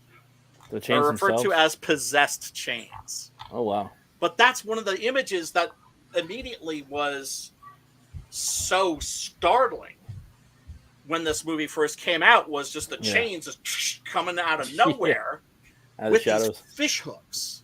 Oh yeah, and it's the notion of making pain relatable. Yeah. Right. And Definitely. like, how many of us know what it's like to get like whacked in the head with an axe? None of us. Yeah. We wouldn't be here to talk about it, right? Hopefully never. Hopefully never. Hopefully never. And if it is, maybe it's the bottom of the fucking handle. Right. But we know what it's like to bang our elbows or our shins on something. Yeah. Right?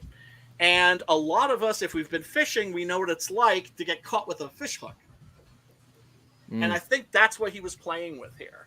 Yeah. Right? Definitely. It's like, imagine that, but on a far grander scale. Right? We all know what it's like to burn ourselves, right? Well, how many of us know what it's like to be set on fire, right? Yeah.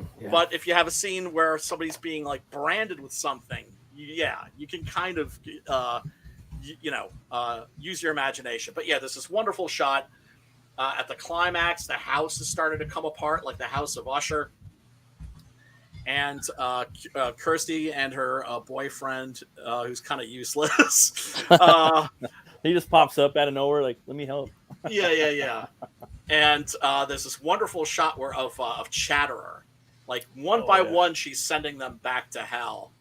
And then Chatterer shows up, and he's wearing a veil. Yeah, that's pretty scary. And the veil just comes up and lifts off his head. It's just like... and disappears into nowhere. You may kiss the bride. Chatter. Yeah. Oh my. Oh. And actually, the creepiest thing about Chatterer is in Hellbound, which I think is actually one of the most powerful moments in that movie. Yeah. Is when Dr. Chenard is taking out the Cenobites, right? And so we see what they looked like before they were turned into Cenobites. Yeah, I vaguely remember that. I have to go back and watch again. That shit was epic, dude. Epic. It was like a video game, bro. Epic. It was like he was like going through different levels, kind of like that's how I felt when I was watching it. Like it felt like a definitive sequel. In other words, that's it for these Cenobites. I've taken them off the table. Right? Yeah. But as we know, a perfect monster has no end. And once you have characters that are that captivating, guess what? You as the author can say, okay, that's it. I'm getting rid of these motherfuckers. I'm done. You're going to kill your babies, basically. It doesn't matter. Yeah, the because fans you're going to bring them back. Fucking Arthur Conan Doyle. He was sick of fucking writing Sherlock Holmes stories. That's it. I'm dropping him off this waterfall. Yeah, man. For me, the scariest part of this movie. Oh yeah. Yeah, I'm sorry. Go ahead. I was just saying, for me, the scariest part of this movie was Frank, dude. Like, just seeing him, like, just taking the lie. Like, the lady, she's going and she's kind of prostituting herself to bring these men back there. And, that's just like every dude on the planet. Yep. Sorry, every dude on the planet. But, taking her back there and taking them back there and, just, he's just got this strength to, like, suck the life out of him so he can, keep rebuilding himself. And, right. Yeah, man, that for me, that was pretty scary. And, as a kid, I thought Pinhead was kind of scary too, but watching the movie, to me, he's the scariest character. He's also like kind of like a rapist type dude, for like kind of like going after his niece. It seems like you got that feel. Yeah, you kind of get the feel that Frank was a guy who was sociopathic, but also, why does he fuck Julia in the first place? Is it in spite of the fact that she's married to his brother? Yeah, I think the brother. Or is it because she's married to his brother? I think it's just like another thing in his kinky, fucked up mind. You know what I mean? Right, another sin. Yeah, exactly. And so for me, he was always scary. And I remember like knowing about Pinhead, and then later. Like for me as a kid growing up, I always just saw, oh, that's Hellraiser. That's, and then I found out about like, what the fuck are these Cenobites? I didn't know there was more of them. Oh, there's fucking more of these motherfuckers. Oh shit. And then I sit down and watch the movie and I'm like, oh, there's this whole fucking like dead dude, like falling apart. And he's got all these fucking, this lady's coming and bringing him all these hosts, or victim. And, for me, that was just scary, and then later on, it evolved into like the Cenobites. They're just cool. They're kind of cool. They're the universal monsters kind of this story. They are. Like I said, they weren't intended to be, which is what's so interesting, right? But when people fall in love with something, when they fall in love with what really here were peripheral characters. Yeah, totally. They then become the main stars characters, of the show, right? Showstoppers. Yeah, well, the same thing happened with Hannibal Lecter. Yeah. Right? He's barely in Red Dragon, the original novel. And Silence, too. He's not in there that much, and then... Well, but in the movie, which I actually think is better than the novel, he's the star. Oh, for sure, dude. That's like... And you're rooting for him. Yeah. Like, in spite of yourself, whether you realize it or not. Yeah, I like Hannibal, dude. For him when he escapes. Well, I didn't really watch the TV show. I don't know like too much. Like I watched some of it. It seemed kind of brilliant. Like I kind of came in the middle, and I was like, I like Mads. He's pretty badass. Oh, dude. But best ever. Best. I'm telling you, best Lecter ever. Watch the first season. Second season, it starts getting woke. Ah, fuck. And so the showrunner, rather than continue letting Twitter write the show, because that's what was happening, Twitter was writing the show. He, you know what he did with the characters? Spoiler alert: he drops them both off a cliff. And it was such a fuck you. That's pretty cool. Yeah, it was just like, you know what? If Twitter is writing the series now, fuck all y'all. Yeah, man. And I even liked. Which is what they should have done with Westworld. I liked Hannibal Rising. I thought it was interesting. I'm not saying he's a good actor, bad actor, whatever. I enjoyed the shit out of that movie though, and I liked. It was almost like I haven't watched that. It was like Batman Begins, but with Hannibal Lecter, and he goes to Japan and he fucking studies all the medical stuff, And he's a fascinating character. You know what I mean? And absolutely. It's not. And he kind of channels his Anthony Hopkins a little bit, the actor. I've never seen him again. I think he was a French actor, a younger dude. Interesting. But dude, it shows like his family. Like, do you know the origin of him? Like why he does what he does? Yes. Yep. He goes after all those motherfuckers and fucks them all up. Like it's all about him. I'm like, dude, I fucking like this movie, and everyone's like, fuck that movie, and I think the writer's like, fuck that book. By Thomas Harris. It's the same writer, and I'm like, dude, I fucking like this, and the whole like samurai mask thing. He wears that. That's kind of like a nod to his later on mask. I don't know. I really like that movie, dude. And then what's his name? I forget his name. The guy that plays in, I forgot his name. He's the villain in there, dude. He's in Anonymous. He plays like the guy that writes for Shakespeare. He's he played the Green Lizard. He played the Lizard in the Amazing Spider-Man. Oh. He has a weird name. He's a Scottish actor. He's in Little Nicky. He plays the bad guy in there. Oh, I forget. He's a thespian. I know the guy you're talking about. Yeah, you know what I'm talking, right? He's good in there. He's the villain, dude, and he's fucking good. He kind of like balances the movie out because of his act. Like he's a Russian or Lithuanian or something. I do have to. You know? Bro, go watch it. Yeah, it's on my list. It's on my list. Go watch it. It's one of those movies where like, don't watch this movie. Fuck you. Like, no, there's so many movies like that. I haven't avoided it on purpose. I haven't avoided it. Same thing with Eyes Wide Shut. I haven't avoided that movie on purpose. It's just one of those movies that for some reason you got. You know how you got books like that, you got comics like that. That stack that never shrinks. It only gets higher, and then sometimes at the very bottom, you're like, why have I not watched this? Why have I not read this? But it's dude. Now I kind of go against what I preach, and for me, it's like, don't ever listen to your fucking buddies. Don't ever listen to fucking critics. Oh no, But now I do, because everything's so fucking woke.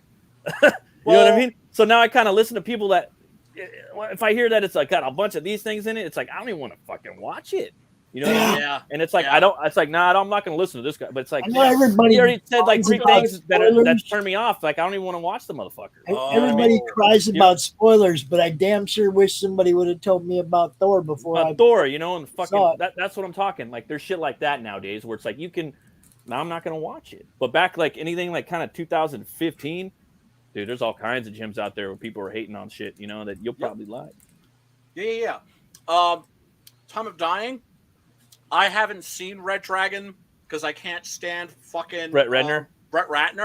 It's good. I've heard. I'm sorry. It's good, dude. Harvey Keitel, fucking Anthony Hopkins, Edward fucking Norton. Like, it's good. I'm not gonna. I mean, whatever. Yeah, I haven't seen it, so I can't say.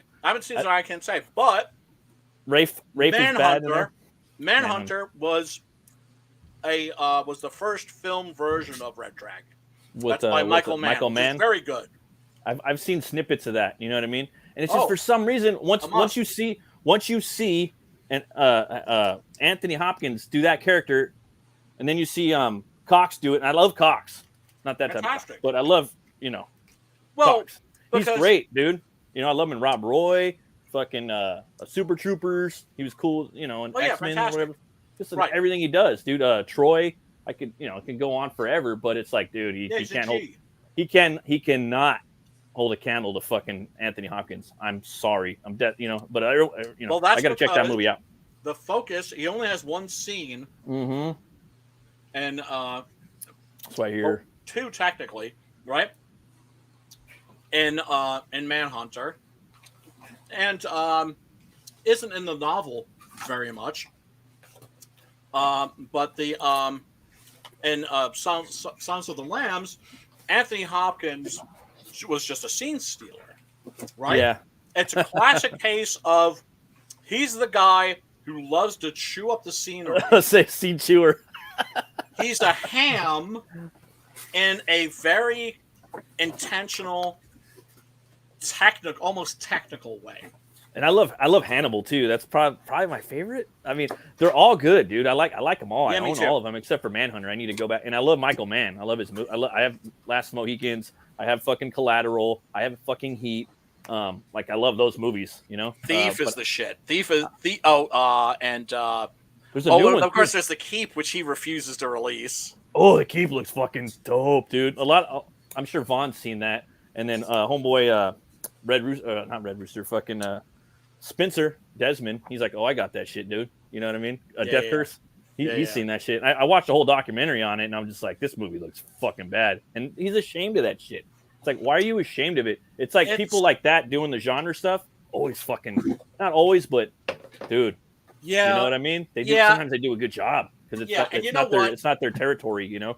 And you know what? It's not up to you. I mean, even if it is technically up to you. The fans are asking for it. Fuck you. Give it to them. Or do another another edit. Right? Dude, you got Gabriel Byrne running around in there. You got fucking Apocalypse in there. Fucking he looks like Apocalypse or fucking Thanos or even Darkseid. You know what I mean? The villain in there. He's all buff and fucking. He looks so cool. Amazing score by Tangerine Dream. Oh yeah, I love that what they did with Legend, dude.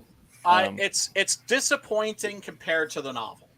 If you watch it as an adaptation of the novel, there is a sense of wah wah wah, like especially at the end, right? Because the novel, there's like fucking like remember the end of a Horror Express? Imagine that with dead Einsatzgruppen and like Nazis, right? Okay. And the hero running around with a sword and slashing them and then bursting into flames. So that's in the novel? In the novel. So that didn't go down in the movie? No. Damn. You know me, like to me that'd be like stupidly me. I would put that in there before story or concept. I would go after the action, the horror action, because I'm a sucker for that shit. Right, I love horror action. And what's great about that novel is that it meticulously takes all of the gothic horror tropes. Yes. Right? Specifically from Dracula, and it makes them scary again. I highly recommend that novel, The Keep, by F. Paul Wilson. I want to see that movie, man. I wish they had it on fucking. I got it. They don't got it on Tubi. They don't got it on Tubi. That would be fucking dope ass movie. I've got I think I've got a couple of. I think I have the theatrical version and the TV version. I want to see that, and then I want to see the Bigelow movie. We can make Bill that Paxton with Bill Paxton, the vampire one, dude. I still haven't seen that shit. I can't find it anywhere. Near Dark. Yeah. But yeah, dude, if you ever have trouble like locating something like that, I got copies of almost everything. Sick. You know, because it's like, what can I say? It's like we're that close to like my childhood dream of this having like a TV with a remote control, and you can watch literally any movie at any time. I know. I just got Hulu last night. I canceled my Disney. I'm like, fuck these guys. Fuck Disney. Well, fuck streaming too, because I know Hulu's owned by them too, but they got fucking American Horror stories on there. Remember I was telling you about that? I hate watching that show with the wife. Yeah. Here's the thing. All that shit's on a fucking cloud. No. Physical media, bitches. Totally. Physical media. Because guess what? One of these days, all this shit, I'm telling you, man, when Donald Trump announces that he's running for president again. Oh, yeah. Yeah, you got to watch your shit. They're going to hit the hammer.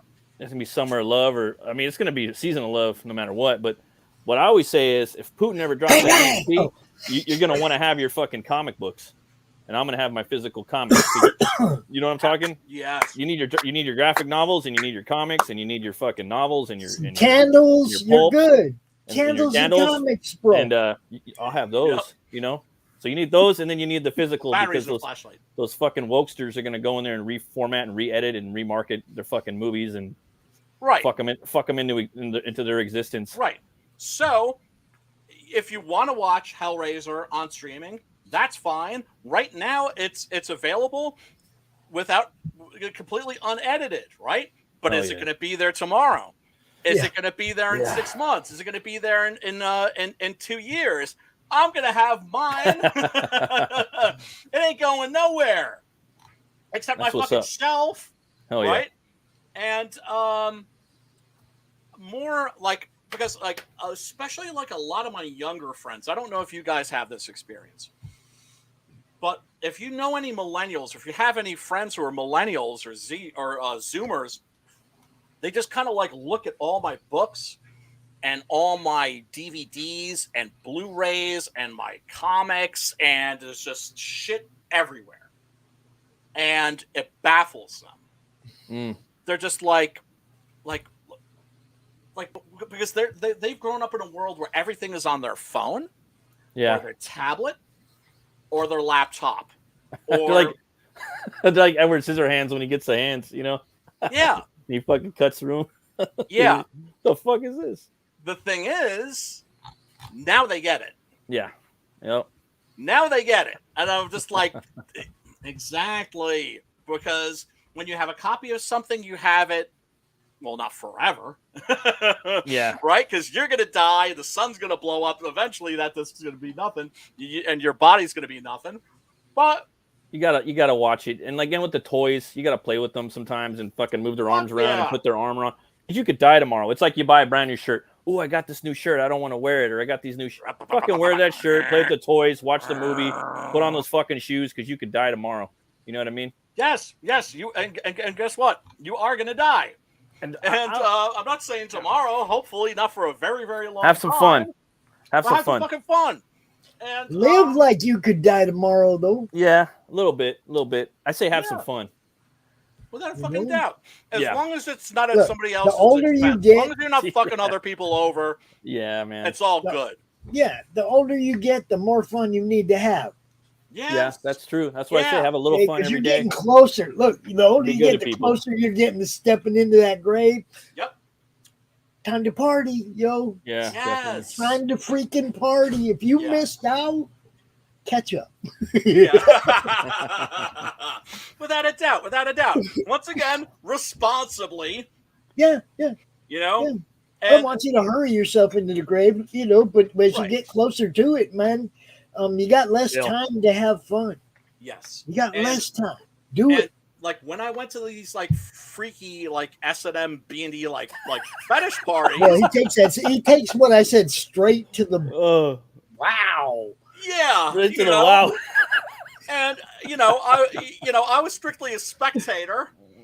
But I'm like, have fun, go on a cruise. I see Brian like, I was like, no, but really, I was kind of like, because I was expecting something really sinister, and I was just like, as long as like nobody's getting hurt,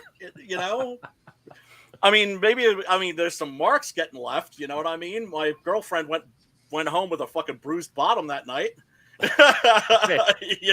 Sometimes you got to do that, I guess. But I like the spanking ass. That's for sure.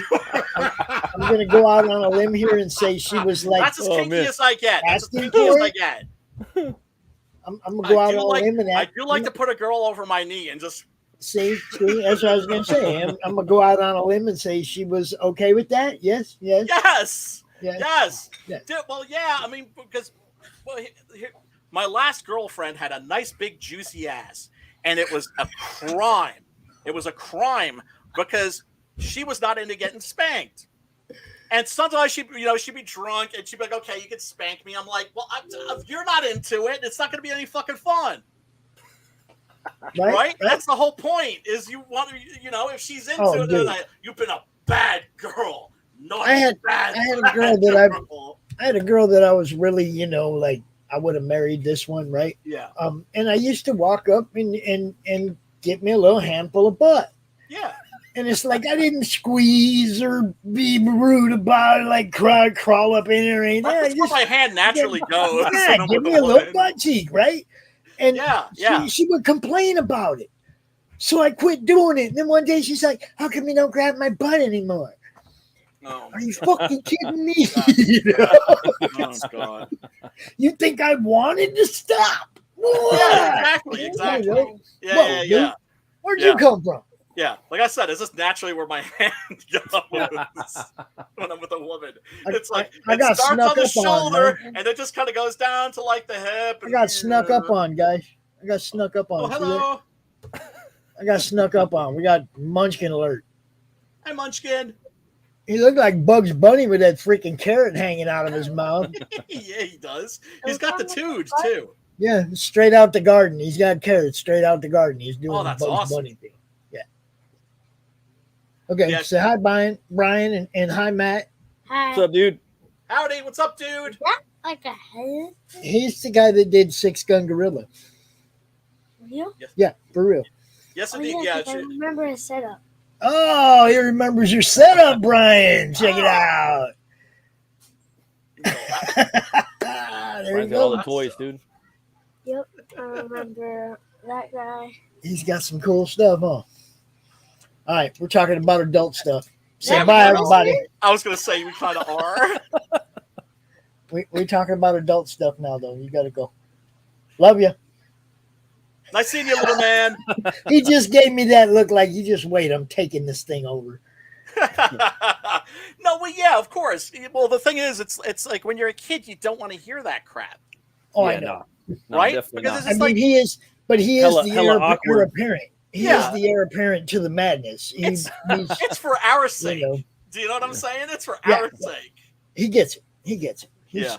I mean, he understands. There's times for bub and there's times or not. But Right. Right. Yeah. Without a doubt. Kid's getting big though, Brian. Yeah, he is. Damn, he's getting big, man. He is. Dude, that's gotta feel so great. You are blessed, sir. Dude, it's like they're all in school now, so I got that extra free time to really work in the daytime on what I'm doing. I mean, they're not in school during summer, obviously, but all of them will be going back to school and all have full days to work with no kids. Yeah, like who are his favorite characters? Because I bet I got something back here that you. Oh, dude, he got me for a Doctor Strange comic. I don't even know which one yet. I asked him because he said Doctor Strange is his favorite character, and I was like, okay, so I just like opened the drawer with the Doctor Strange comics and let him pick one. I have no idea which one he got. I haven't looked yet. That's sweet. Well, that's the thing too, man. People that went from my box to his. I know that. Well, that's the thing too. It's like comic books. Toys are meant to be played with. Comic books are meant to be read. I've never understood that whole thing of, just taking the comic, putting it in the bag, and like never friggin' reading it. Oh, I usually read them before they get put in the box. They'll be, they'll be in the bag and board waiting after I read them. Then they get cataloged and put where they belong in the, because this is all very organized. I can tell you we're pretty much within a minute where every book I have is. That's in nice. this room. I just got to look it up on my database. Oh, it's over there in drawer 12, or it's in this Venomverse box over here, or I know where they all are. I don't organize any of my shit. I would sometimes in the past, but I don't do it because it all gets mixed up again. That's what I mean, though. When you got 6,000 books, you got to know where they're at. You have to. Oh yeah. I mean, I have like an entire box for like my X-Men collection, my Daredevil. Like entire boxes. Yeah. Me too. Like a long box divided between like 2 or 3 series. We have three of those designer Venom boxes that are all 3 full of Venom comics or appearances. Yeah, I mean comics you kind of have to do that with, but like books and trade paperbacks and man, the books were a pain in the ass. I always just did it by author. I didn't. I keep mine still in the packaging because I can keep all the stretch goals together and all the tchotchkes. So I'm like, fuck, how do I like make this? Like, how do I organize the tchotchkes and put the books on the shelf? Like, I'm still trying to figure it. It's a conundrum, See, the tchotchkes were something. Look, I love that people are wanting to throw extra stuff in, but if you're going to throw something in, make it something we're going to use. Oh, I know how to do it. We can use. Like the bottle opener, the Butch Cleaver bottle opener. Yeah, I love that thing, man. That thing's badass. That's what I mean. Give us stuff we can actually use. I don't mind bookmarks because I read books. Yep. So I use bookmarks. That's okay, right? I like those. The trading card thing, that would be great if there was a game where all these trading cards could be played in. Oh, but this campaign's got 3 cards and that campaign's got 3 cards. And we need to organize. Yeah, I got a great big stack of cards, man, but they're not, I know what I'm gonna do. I want to get all my like graphic novels and my CG and my fucking indie books, and put those on like a nice shelf. And then I'm gonna get all the Gemini mailers that 99% of them come in. Then I'm just gonna like tape them back up, and on a Sharpie I'll put like whatever the book is on there. You know what I mean? Like, and then I could go and put those in like a tote, and then just kind of go through them or put them in like another box. But that way you can keep the tchotchkes organized too. But I'd keep them in the Gemini mailers. That's the only way because there's some cool shit in there, dude. I like the cards. For me, that's the best part of it is all the tchotchkes. A lot of people are over it though, dude. They just want the book and maybe like a bookmark and like. Well, that's why I buy it for the book. Okay. Yeah, me too. I don't need nothing but the book, But that other shit, it's like Christmas. The title holders, like first it was the Diaz brothers with Lost Pages. That came with so much stuff, right? Yeah, gang of shit. Right? But Vaughn packed a gang of shit. Vaughn, yes. I took some notes on the way he fucking packed his buttons. I'm like, all right, I'm gonna pack my button like that. A gang of shit in there. I got your T-shirt. It's in the wash right now, though. My T-shirt. I was gonna try to have it ready. Yeah, man. What, Oh, why is sweet. my T-shirt in the wash? Who was wearing my T-shirt? He said. I just ordered a Mary Boys I got- T-shirt today. I can't wait for my shit. Oh, I man. like that Dirty one, Boys is the Brian. shit, though. I like that one, Brian. I like that a lot. Got the button right there. No, I mean the Right shirt, next to my bro. Celtic Frost. I like I the wanna make shirt, a- bro. Yeah, that's cool. The bride, dude. Oh, yeah. I Also, like the shirt. The bride, she's awesome. my waifu. That's actually has to do with some stuff I want to talk to you about after the show. I got to run some ideas by you and see. Oh, see, yeah, dude. see if you can help me out. Always happy to be of service, and you know, I like feeling useful. Oh, dude, you're So the man, bro. You're the man. No, you're the man. And Ashley Lawrence. Ashley. Should be like should She is made a meme for the show. Ashley Lawrence, like just going through. Oh my god. Oh, she's ridiculous. You're just ridiculously hot. Even when she's mad, It's that bare skin, man. even and when she's mad, you just stand there and let her hit you because Practical effects in this movie, I just got to say, are the shit. I just wanted to Amazing. point that out. And the metamorphosis of Frank, fucking awesome. And especially when he comes fantastic. in, comes in the stop motion and the reverse footage. That part. Yes. Like here we have the blood that's getting fucking sucked dope, into dude. the That's what, into like, the floor. That's what like kind of made me go like, oh, I love this movie now. Because Well, I didn't need all that. Like I just needed Pinhead, you know what I mean? And then Right. like I'm talking when I first watched it, it was the first time I watched this was just like a couple of years ago, like not that long ago. And I was like, whoa, that's fucking bad. And I had seen Candyman and a couple of his other movies, but this was his, the big one. Well, yeah, this is the one that he directed himself. Yeah. The other ones are just either based on screenplays that he wrote or I mean, look, the idea of a writer getting behind the camera was a lot more I would say wasn't a big stretch because he comes from a background in theater. So he knew how to direct actors and he knew how to direct a stage play. And if you can direct a stage play, you're going to be much more abled, I would say, to direct a feature film. But also remember, you can't be a horror fan like somebody like Clive Barker and not be a horror movie fan. And so he was very self-consciously trying to bring back English horror. This movie wasn't just about him as he saw it. He wanted to start a whole new genre. British wave. Right? Like remember how we had the UK invasion in comics? Yeah. In We the had it 80s? in metal too.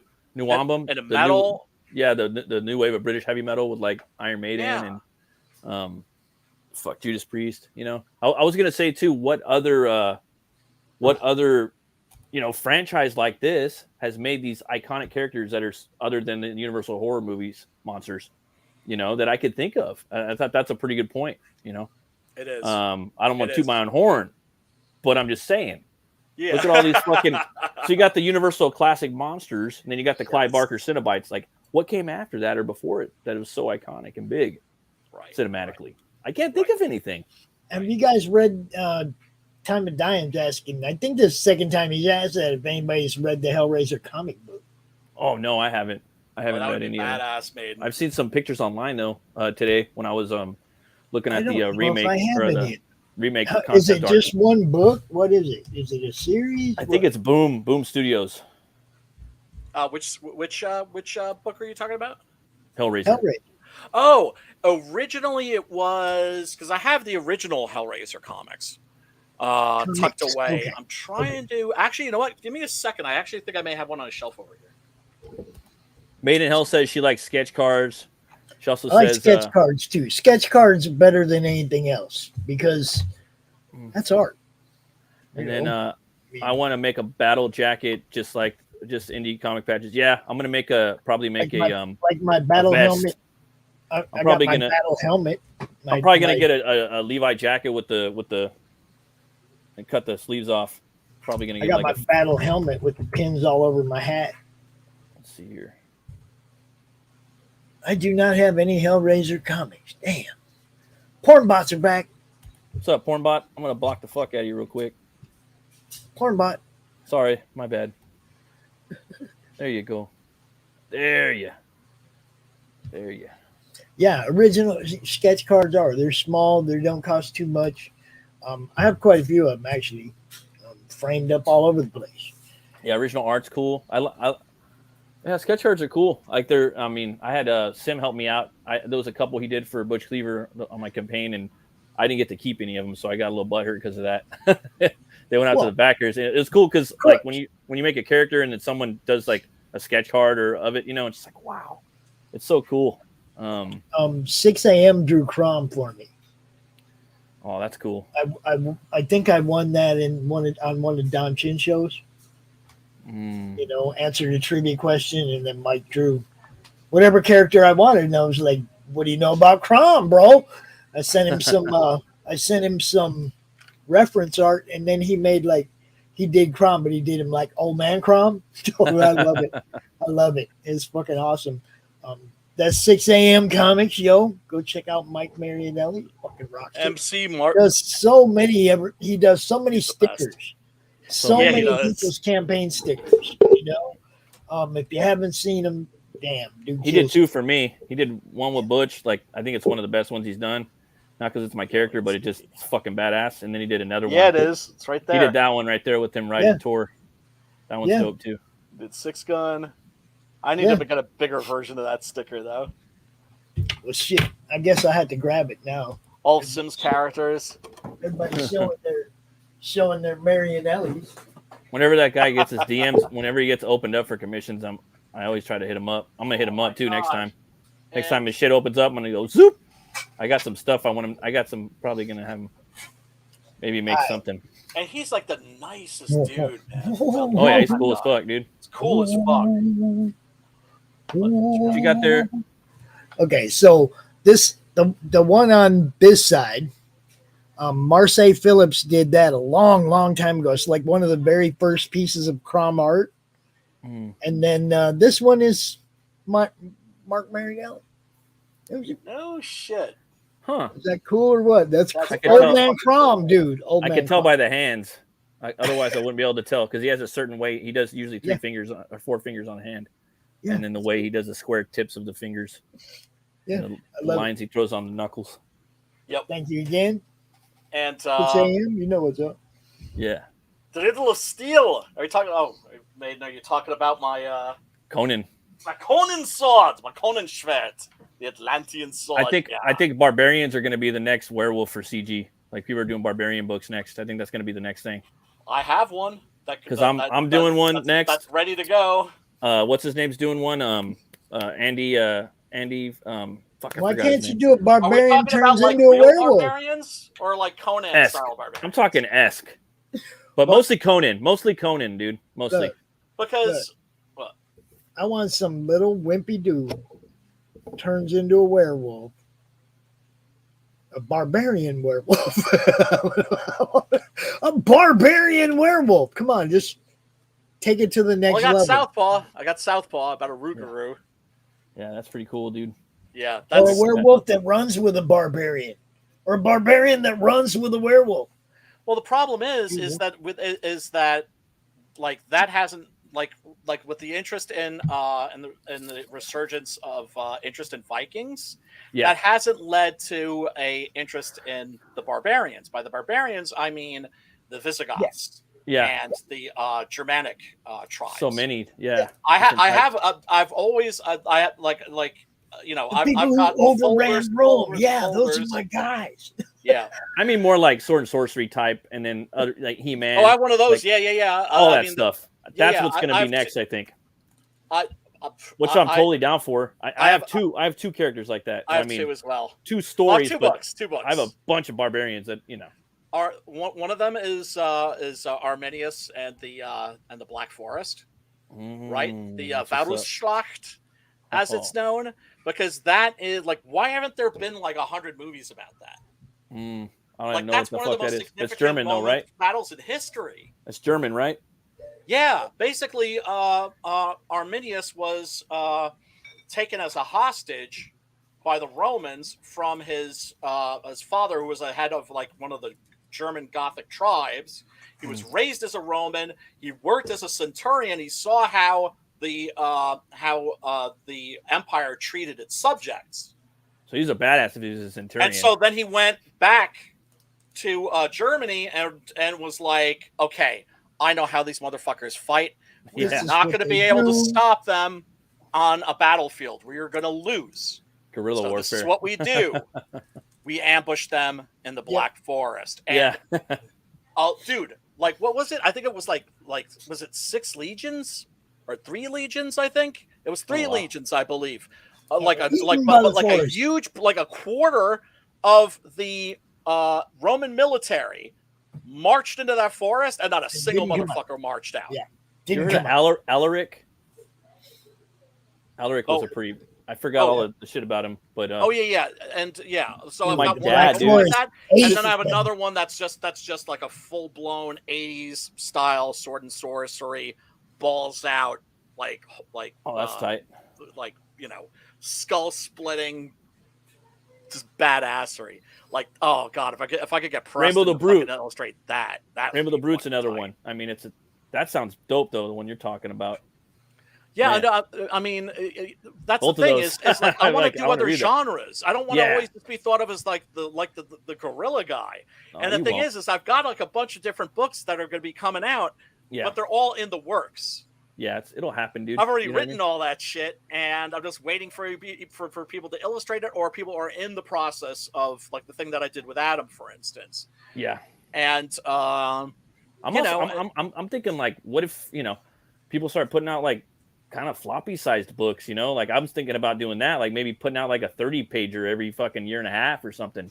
Like just do a tight kind of what I've been doing. Tight ass fucking story, you know what I mean? That way I could kind of, but then I'm like, it's like maybe I'll do it here and there, maybe not, but it's something I've been thinking about, and you can charge a little less for the books. Oh, dude, make a sweet tight fucking story. Like I don't mean like badass, but I mean like edited tightly. You know what I mean? Yes. Yeah. And you can turn it around a little quicker. You know what I mean? Because somebody, takes a long time, dude. It does. It does. Like, fuck. But here's the thing: it's like we need like investment capital for that, right? Oh, dude, like if I had done like, I mean, I shouldn't be bitching, I shouldn't be complaining because I've done pretty well, right? But if I was like at where Vaughn's at, if I was like where Michael Bancroft is at, if I was where any of the Comics 8 Kangs are at, I would have at least 6 books coming out a year. At least 4 a year. Do you know what I'm saying? I'd be busting IPs. But but that's the thing is we don't make a lot of money on these books. And especially if we're like mid-tier or mid to lower tier. Do you know what I'm saying? Yeah. If you're not making like, $50K, you're basically all any money that you do make goes right into making the next book. And I'm constantly like reformatting every 3 months, like just kind of thinking where our industry is going. I mean talking about CG and then indie, like where our industry is going, what people want, what we need to do. How are we getting fucked by these crowdfunding sites? How is fucking Borat coming in and fucking stealing our IP on Kickstarter and stealing money and giving us a bad name? And me, like, I've been against Kickstarter. Now I'm like, well, fuck, do I need to go and do a Kickstarter so Borat or fucking whoever the fuck over in Asia doesn't take my IP and fucking claim he's me or she's me and steal my shit? I feel like I have to do a Kickstarter now. Yeah, you do. Like I fucking have to do a Kickstarter or some other motherfucker is going to do it. And they're going to say they're me and they're not going to fulfill and they're going to steal money and give me a bad name. And I feel like I have to. Otherwise, I'm going onto Kickstarter, which I'm a nobody. But it seems like this person is just going down a list and just saying, oh, who hasn't done one? Because I've noticed they're going after people that haven't done Kickstarters. Yes. I'm catching every one of them. Hasn't happened to me. Hasn't happened to me. I'm catching every one of them and alerting the people in my groups, man, that's fake campaign. Oh, that's fake campaign. Yeah. And I'm just like, why not? You know what I mean? Like everyone's, Billy Tucci does Kickstarters. Brian Polito's really successful in there. And Brian Polito, he does like a lot of the 30 pagers too, like every quarter, with Lady Death. So, all right. I don't know. Here's my opinion on the whole Kickstarter controversy. Okay, Indiegogo are not our friends. No, fuck no. Look what they're doing to everybody at the end of the campaign. You're like They a are not fucking our rat in a friends. wheel, and they fucking take your shit at the end, so they can fucking justify like, oh, this is Yeah. my job. This is why this is my job. Like, what the fuck, dude? Yeah, Why are yeah. you doing that? Yeah. That shit's fucking Yes. stupid. So everybody that's like, fuck Kickstarter, and look, I'm with you. I get you, right? Render under Caesar what is Caesar's. Put your shit. There's no reason not to put your shit out on there because it is the biggest crowdfunding platform, and people are going to buy your book just because they stumbled across it. Yeah, they're like, fuck them. Like, there might be people that are like, you know, from 2015 or before, or whenever Brian's Kickstarter already started, proven that. and they were like, fuck the mainstream. I'm just gonna back people's shit. Now Yeah. look, Brian's talking already before the proven woke that shit. you can put something on Kickstarter and not even promote it, Yes. and Yeah. it'll sell. Brian's already proven that. For me, okay, my problem with Kickstarter right now is you have an approval process. They don't have any vetting process. During your approval process, you approve a fake campaign, you are liable. Yeah, You I agree. are I agree. liable. I agree. Yeah, I agree. I Okay. agree. That's my problem with Kickstarter right now. I'm is afraid. They're not taking accountability for fucking up. Yeah. Okay, if you need Well- somebody that has to go and legitimize every campaign as part of the approval process, guess what? I need a job. I can do that shit. Right. Okay? Right, Anybody can do that shit. You're making 10% off every fucking thing that goes through your site, It's and you're bullshit. telling me you don't have time to Yeah. legitimize a campaign? complete- that's or a you lie. don't have the funds to pay somebody to do it? Now you're just bleeding us, and that pisses me off. Yeah, no, Yeah. I agree Take with you some of that 100%. money Agree. and put it to use to Yeah. benefit the people that use your fucking site. Hell Okay, yeah. rant over. No, but I agree, Well, I dude. mean, and remember, fucked up. comics are a tiny little fraction. Yeah, of No, what I mean, they're- that's what I'm they're saying. nothing. They're getting They're 10% off of nothing. Don't care. everything. No, they don't care. That's why they're like, They're fuck you getting guys. 10% off of Yeah. everything, though. Whether you only made $1,000 or you made $100,000, that's a lot of 10%, man. It is. Think about it. They can afford No, they to can totally take afford it. care of the people that finance agree. their page. They could have a I whole agree. team to do that. Yeah, They- yeah. You know what Yeah. I mean?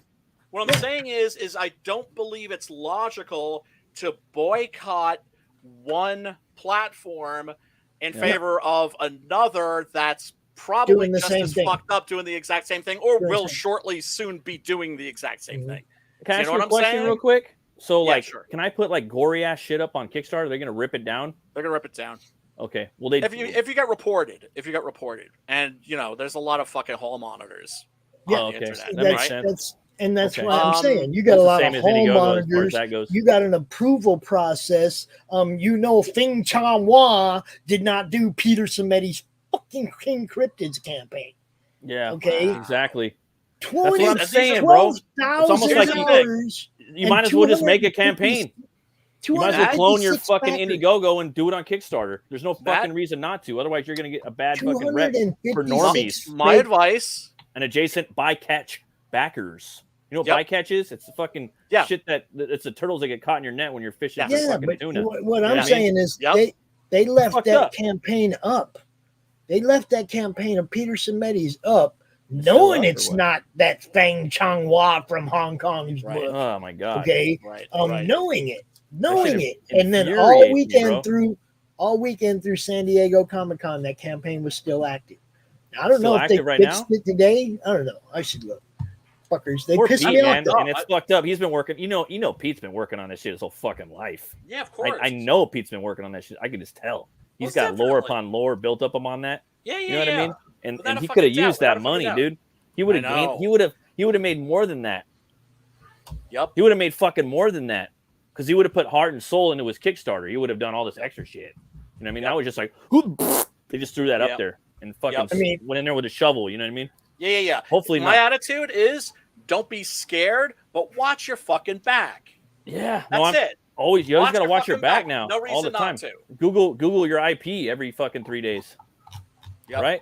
Just to Yep. see what's going. I started doing that about 6 months ago. I'm like, oh shit, you'll find people doing reviews of your shit or maybe even promoting you sometimes. It's pretty cool. Yep.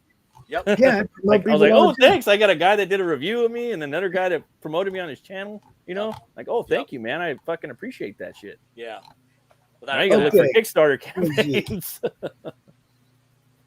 Oh, they finally suspended it. All right. They suspended it at $12,500. Wow. 256 backers. Wow. Said, wowzer. Flavor Flav said, Now look. ow. Now, What now the look, fuck? Kickstarter, I'm pretty sure you can afford in your approval process to just do a little, I wonder if this campaign's actually been done before. It takes about as long as I just looked. Yes. Yeah. Fuckers. No, I hear you, man. Well, dude, it's like, you know, what you were saying about like the porn bots, right? It's like we have to like use coded language when we talk. We have to say things like the Rona or the Coof, right? Mhm. Or we'll get fucking struck. Right. But like they can't prevent like the porn bots Yeah. fucking coming into our streams and fucking around. Right. Like, go fuck yourselves, man. Fishers. Yeah, it's gonna get crazy. It's gonna get like, It's pretty bad, dude. it's like, really bad. It's I really bad, but I it's didn't see this coming. But like we're on the what I really feel like we're in like the final days of the internet in a sense. Man.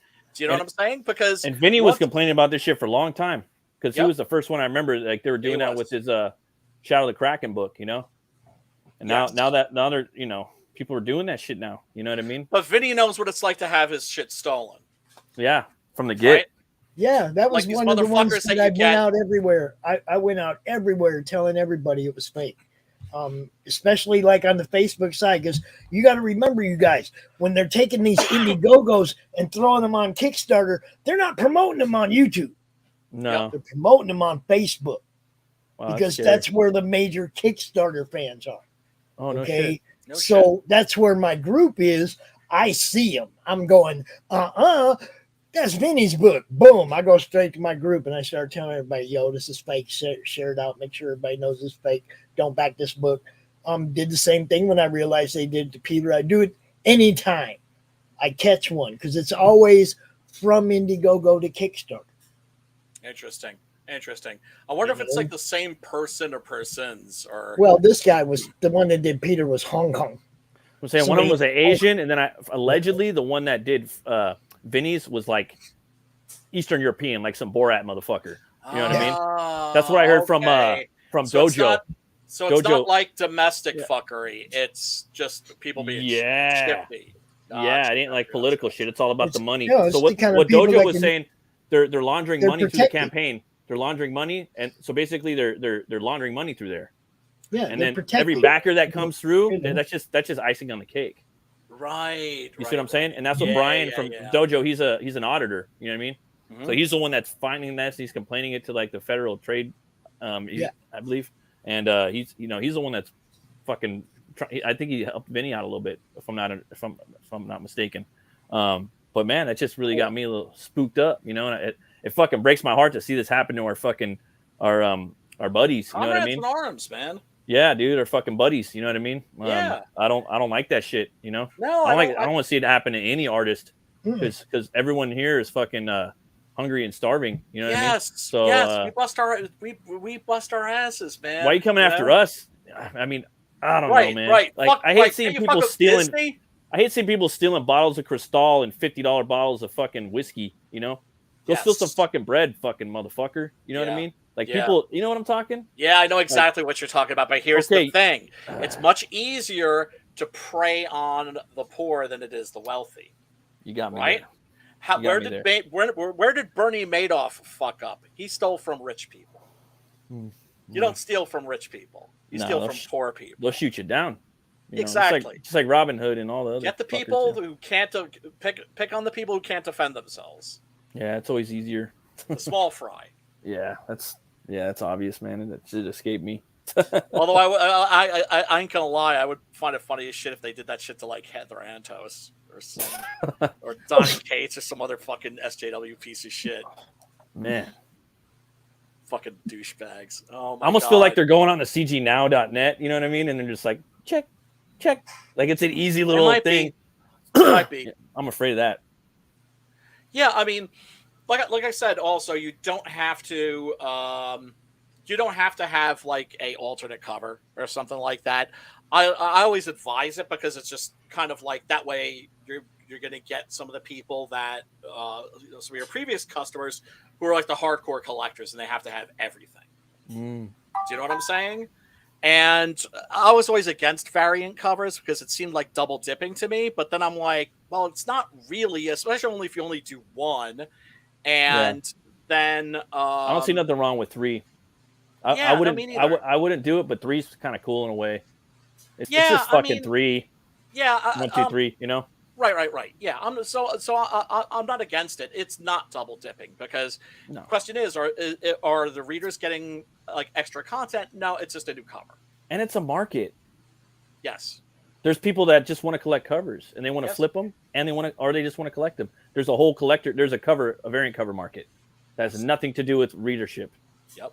So why not if make one for them, you know what I mean? For me, I don't mind doing it. Like I like to, it's fun. Like if I, do one for myself or for some other person, Yeah. Dude, I'm using that 6-gun gorilla that you oh, that's beautiful. Something. Oh, mine? Yeah. Oh, that'd be sick. That's totally beautiful, dude. I don't know if I gave you proper thanks for that because it's fucking use badass. that shit. And I intend to, mofo. And I still have to send you the don't think I forgot about the print that of cover for number 3 signed that I'm gonna send your way. Okay, what should we watch next week? What do you think? What do you got? I don't know. I never think that far ahead. Let's see. We got the prophecy movies. I kind of like. That sounds. Oh man, they got Bone Tomahawk. Cat people, dude. That one's. I think those two you're onto something because Bone, that dude, he's like a modern visionary. And if they got that on there, I'd like to get in there before it bounces out. And that's not even my favorite movie by him. And it's not because it's a horror western. It's right up our alley. Brawl in Cell Block 9 was the shit. That and then Dragged Across Concrete. I only watched it once. I haven't watched that yet, but it was fucking good. Look, I'm saving that. I'm having one of those Natasha Kinski. Natasha Kinski. Yeah. Species. Hey, dude, I went and saw. Dude, I seen So Species 2. Cat people. Oh no, I'm Cat thinking about. people. Dude, I don't think that's on. Dude, I don't think that's on any streaming. Remember, it has to be something people can see for free. I know, it's such a good movie, though. Have you seen Bone Tomahawk? I like it too. Have I seen what? Bone Tomahawk? Yeah. Shit, Pops has seen it already. That's a fucking... Right. That's a slam dunk. That's one of those... Definite possibility. Let's put it on there. Let's put it on there. Prophecy, that movie. Yeah. Did we ever find out if the Children of the Damned or Village of the Damned was where that's we not could on find streaming. it? You ever find that? See, that's a way and they old take some of these movies off too. I know. Because those are some heavy there might hitters. be a remake or something. And in fact, there is a remake. Yeah, but I don't want to. I want to see the old. What I'm saying is if they're doing a remake, then it might not be on streaming anymore because whoever owns the rights for the remake probably also owns the rights for. Right. I get it. I'm just saying, don't take away our gold, yo. I know. The ancient stuff is golden, man. You can't. It is. Yeah, you can't lock that shit up. The original version of Cat People is an incredible movie. Curse of the Cat People is an incredible movie. What, Sleepwalkers? Pornbots are incredible movies. We need to write a movie called Pornbot. Yeah, Pornbot. Goes around. Then I got to do an fucks everybody's chat to death. Got to do an El Santo. Graphic novel. What? Pornbot 360. Oh, dude, they got Hell of the Living Dead. Oh, but you know what I really want? I have to admit, what I have been jonesing for to come on streaming for us to be able to cover is Woke Black Christmas. It's the second remake of Black Christmas. There are 2 remakes of Black Christmas. That first remake was fire. That one's on there right now too, but you probably never do it. But I really like that movie. It's like the Black Christmas, but with people under the stairs mixed with it. Interesting. Yeah, I'm adding it to my list right now. But Woke Black Christmas, dude, I'm telling you, when that comes on streaming, we are gonna fucking watch that shit and laugh our asses off. Dude, It's I think one I of the started best watching that. unintentional comedies ever. And it's Black Christmas, right? It's called Black Christmas. It's called the Black new Christmas. one. It came out a year ago, right? Or two, yeah. Woke Black I think Christmas. I started watching it, Yeah. and I Woke turned as it off. fuck. I think, and I was like, Oh, "Whoa!" dude, I was like, no. You need to watch it. You're gonna need your fast forward button. But like, okay, spoiler alert. Do you know who like the ultimate evil is? Like who the main villain is? Who? Jordan Peterson. Oh, you got not actual Jordan Peterson. It's what's his face from Saw. Carrie Elways playing a character who is very clearly Jordan Peterson. Okay. Have you seen Karen? Yeah, I watched a little of that. It ends with like African dancing. Oh my god, It's I haven't insane. seen it. I think Ethan or fucking Malin were e-fapping it one night, and I was watching that shit. I was like, this is fucking funny. Yeah, fuck. It is. I seen it. I seen it on. It was on. It's on Hulu or some shit right now. Oh, dude, Woke Black Christmas. Woke Black Christmas. Trust me, buries that shit. It's fucking hilarious. And they're like these. There's like a statue. And it's Jordan literally Peterson. dripping like this black ooze that's like pure evil. You know what it is? What's that? Toxic masculinity. Oh, cool. Hey, you know I got a barbarian character, right? That I don't think anyone's hashtagged. You know what my barbarian character's name is? No. Toxic Mask.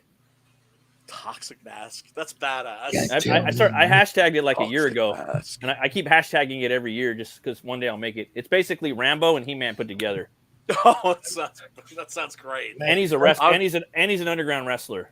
Oh, that's badass. And he travels That's through different. great. And he travels through like well, I don't know. But he's a badass motherfucker. got a He's in hashtag. my That new sounds book, great, too. dude. I'd read that. He's a drummer too. So in a metal band.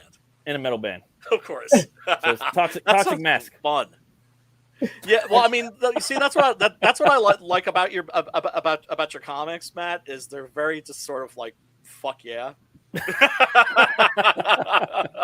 Yeah, they're very like amateurish. Jolly. Yeah, but they're jolly. Do you know what I'm saying? Like they're It fun. sounds like fun. Go with it. Exactly. They're sort of juvenile in a very Definitely. That's the word. Amateur calculated juvenile. way. not by accident, but by any means. Like I said, they just like, yeah. No, I got a big kick out of Butch Cleaver. It really felt like I was reading a comic that was like drawn in the margins of like a math textbook or something like that. I mean that as a compliment. Oh, thank you. All right, folks, we are gonna peace out. We gotta like talk shit about you behind your backs in the back room. Can we do a little quick plug section? Yes, of Sure. course. Plug Yeah, section. naturally. Plug it Yeah. up. Man, we got stuff, yo. First, I want to congratulate Chuck Dixon. Went over 50,000 today. Got Oh, voted. shit. Woo! Oh, dude, I gotta get that book. Hopefully, man. We also launched a book this morning on the Morning Brew called Epicenter #1 by Michael Dolce, and that thing funded. And woo, we're digging that. So shout out to those guys. Cool. Hell yeah.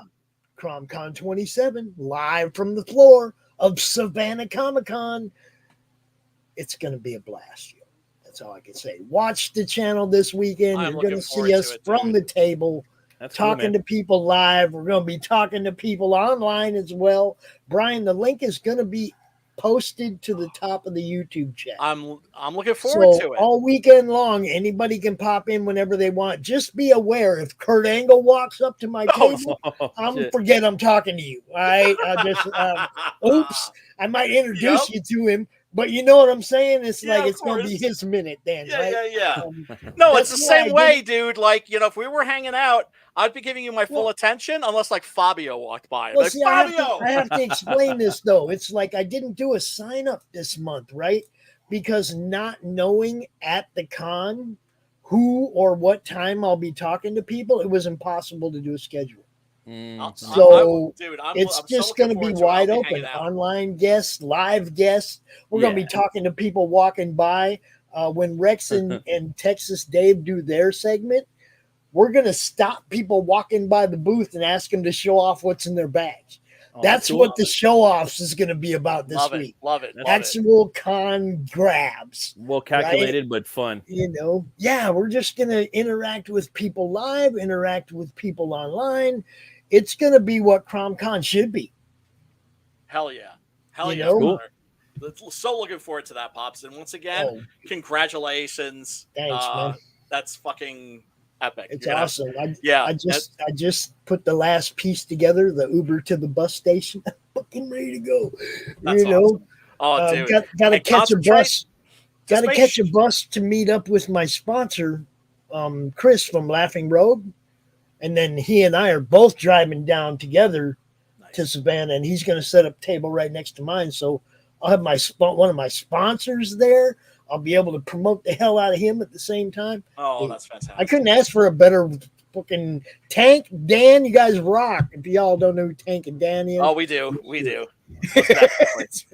definitely do. And dude, that's fucking fantastic. Just make sure to concentrate on having fucking fun. Yeah, right. And everything will go well. Right? Because that's the thing too, is you want to make sure like your table's the fun table, because if you're having fun, your table is going to be the fun table. Yeah. Like the most professional thing you could do is just kind of the coolest part entertain is yourself. They got a big screen that they're going to put up behind us. I know. Which is showing like the YouTube channel. The show live will be on the screen behind us. Me and Doc will be sitting there together. First time I get to meet Doc, my co-host from CromCon. We'll be sitting there at the table together instead of on two different screens on the screen, right? Yeah. Dude, I'm fucking jacked. That's cool, man. That's so fucking cool, man. So like happy I said, it's a bucket list thing you never knew was supposed to be on your bucket list until it happens. It is now. You know, I mean. And congrats on fucking getting Chuck Dixon the other day. That was fucking badass, dude.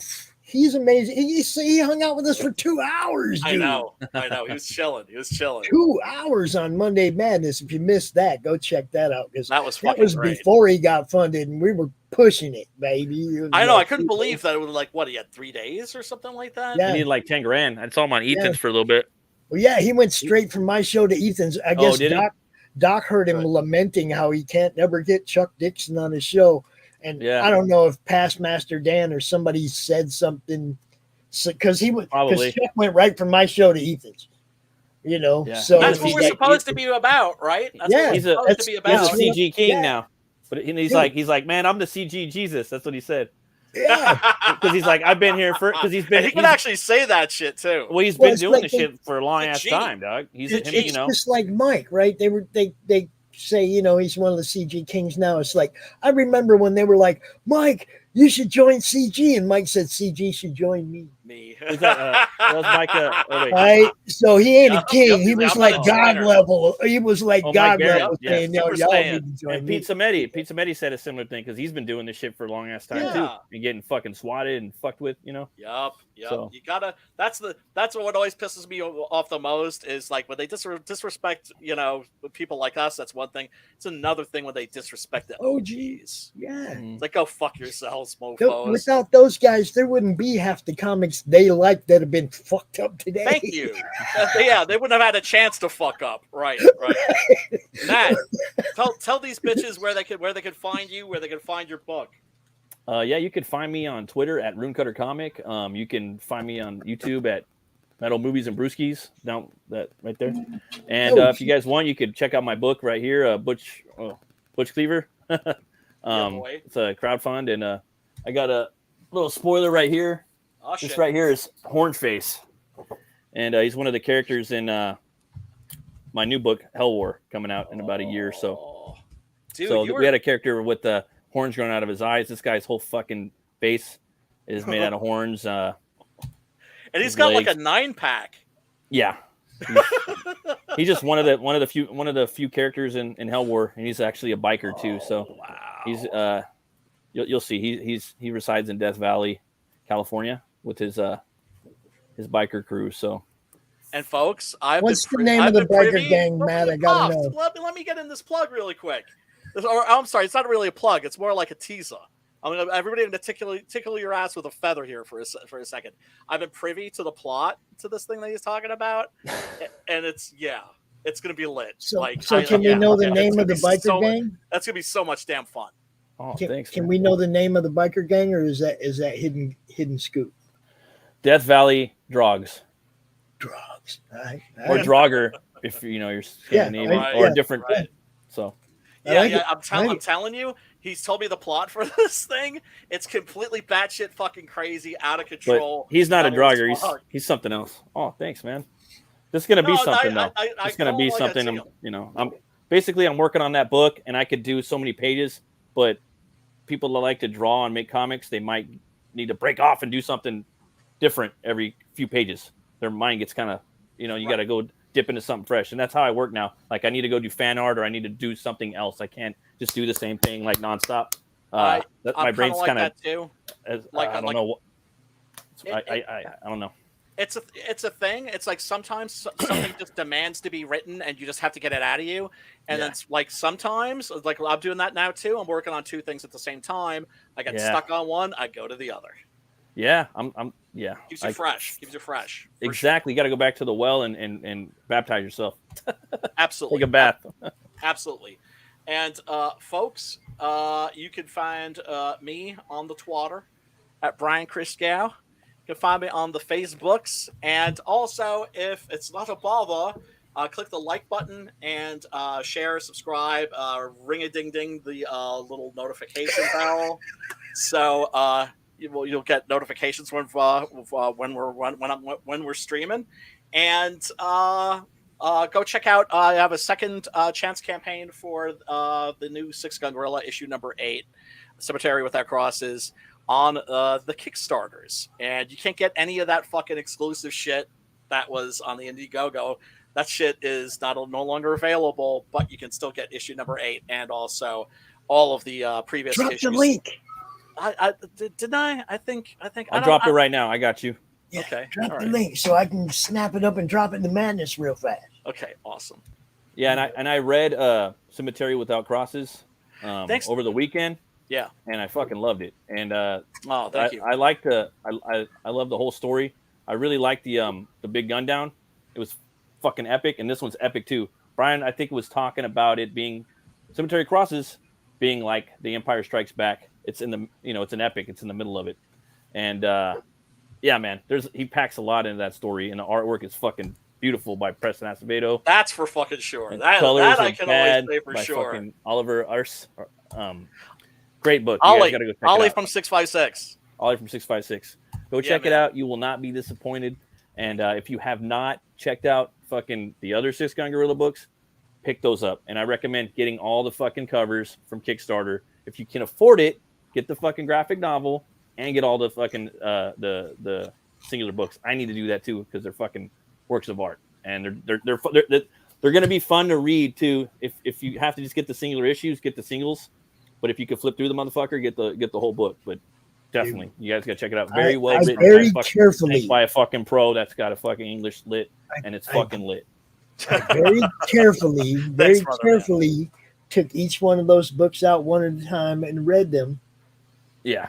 Okay. Very carefully, put them back in their sleeves, and they'll probably stay there for a little while because it's fresh, Right. But I will probably have to have a graphic novel of that, so I don't be pulling them out. Yeah, I don't want to be rubbing my fucking acidic fingers all over it. That's what I mean. Like, there's certain stuff. Like, for me, I care more about, like, Six Gun Gorilla than fucking a cool book that I picked up with a cover by some artist I liked at the fucking LCS. You know what I mean? I would rather have my fucking Six Gun Gorilla nicely nestled in its bagged and boarded section, and then have my graphic novel where I can fucking eat my popcorn and just flip through that shit whenever I want. And like, I got one of them little black magnet. I got one of them little black magnet boxes for those 8 issues. But there's room for a couple more issues. I'm just saying. Yeah, room in there for a couple. 2 more. 2 more, okay. Or one giant size. One giant size. We'll see. We'll see what I could talk Preston into. He's a busy man. He's a rock star. What can I say? Definitely rock star. Everybody, thank you so much for tuning in. We will see you next week. Until then, stay scared. Matt.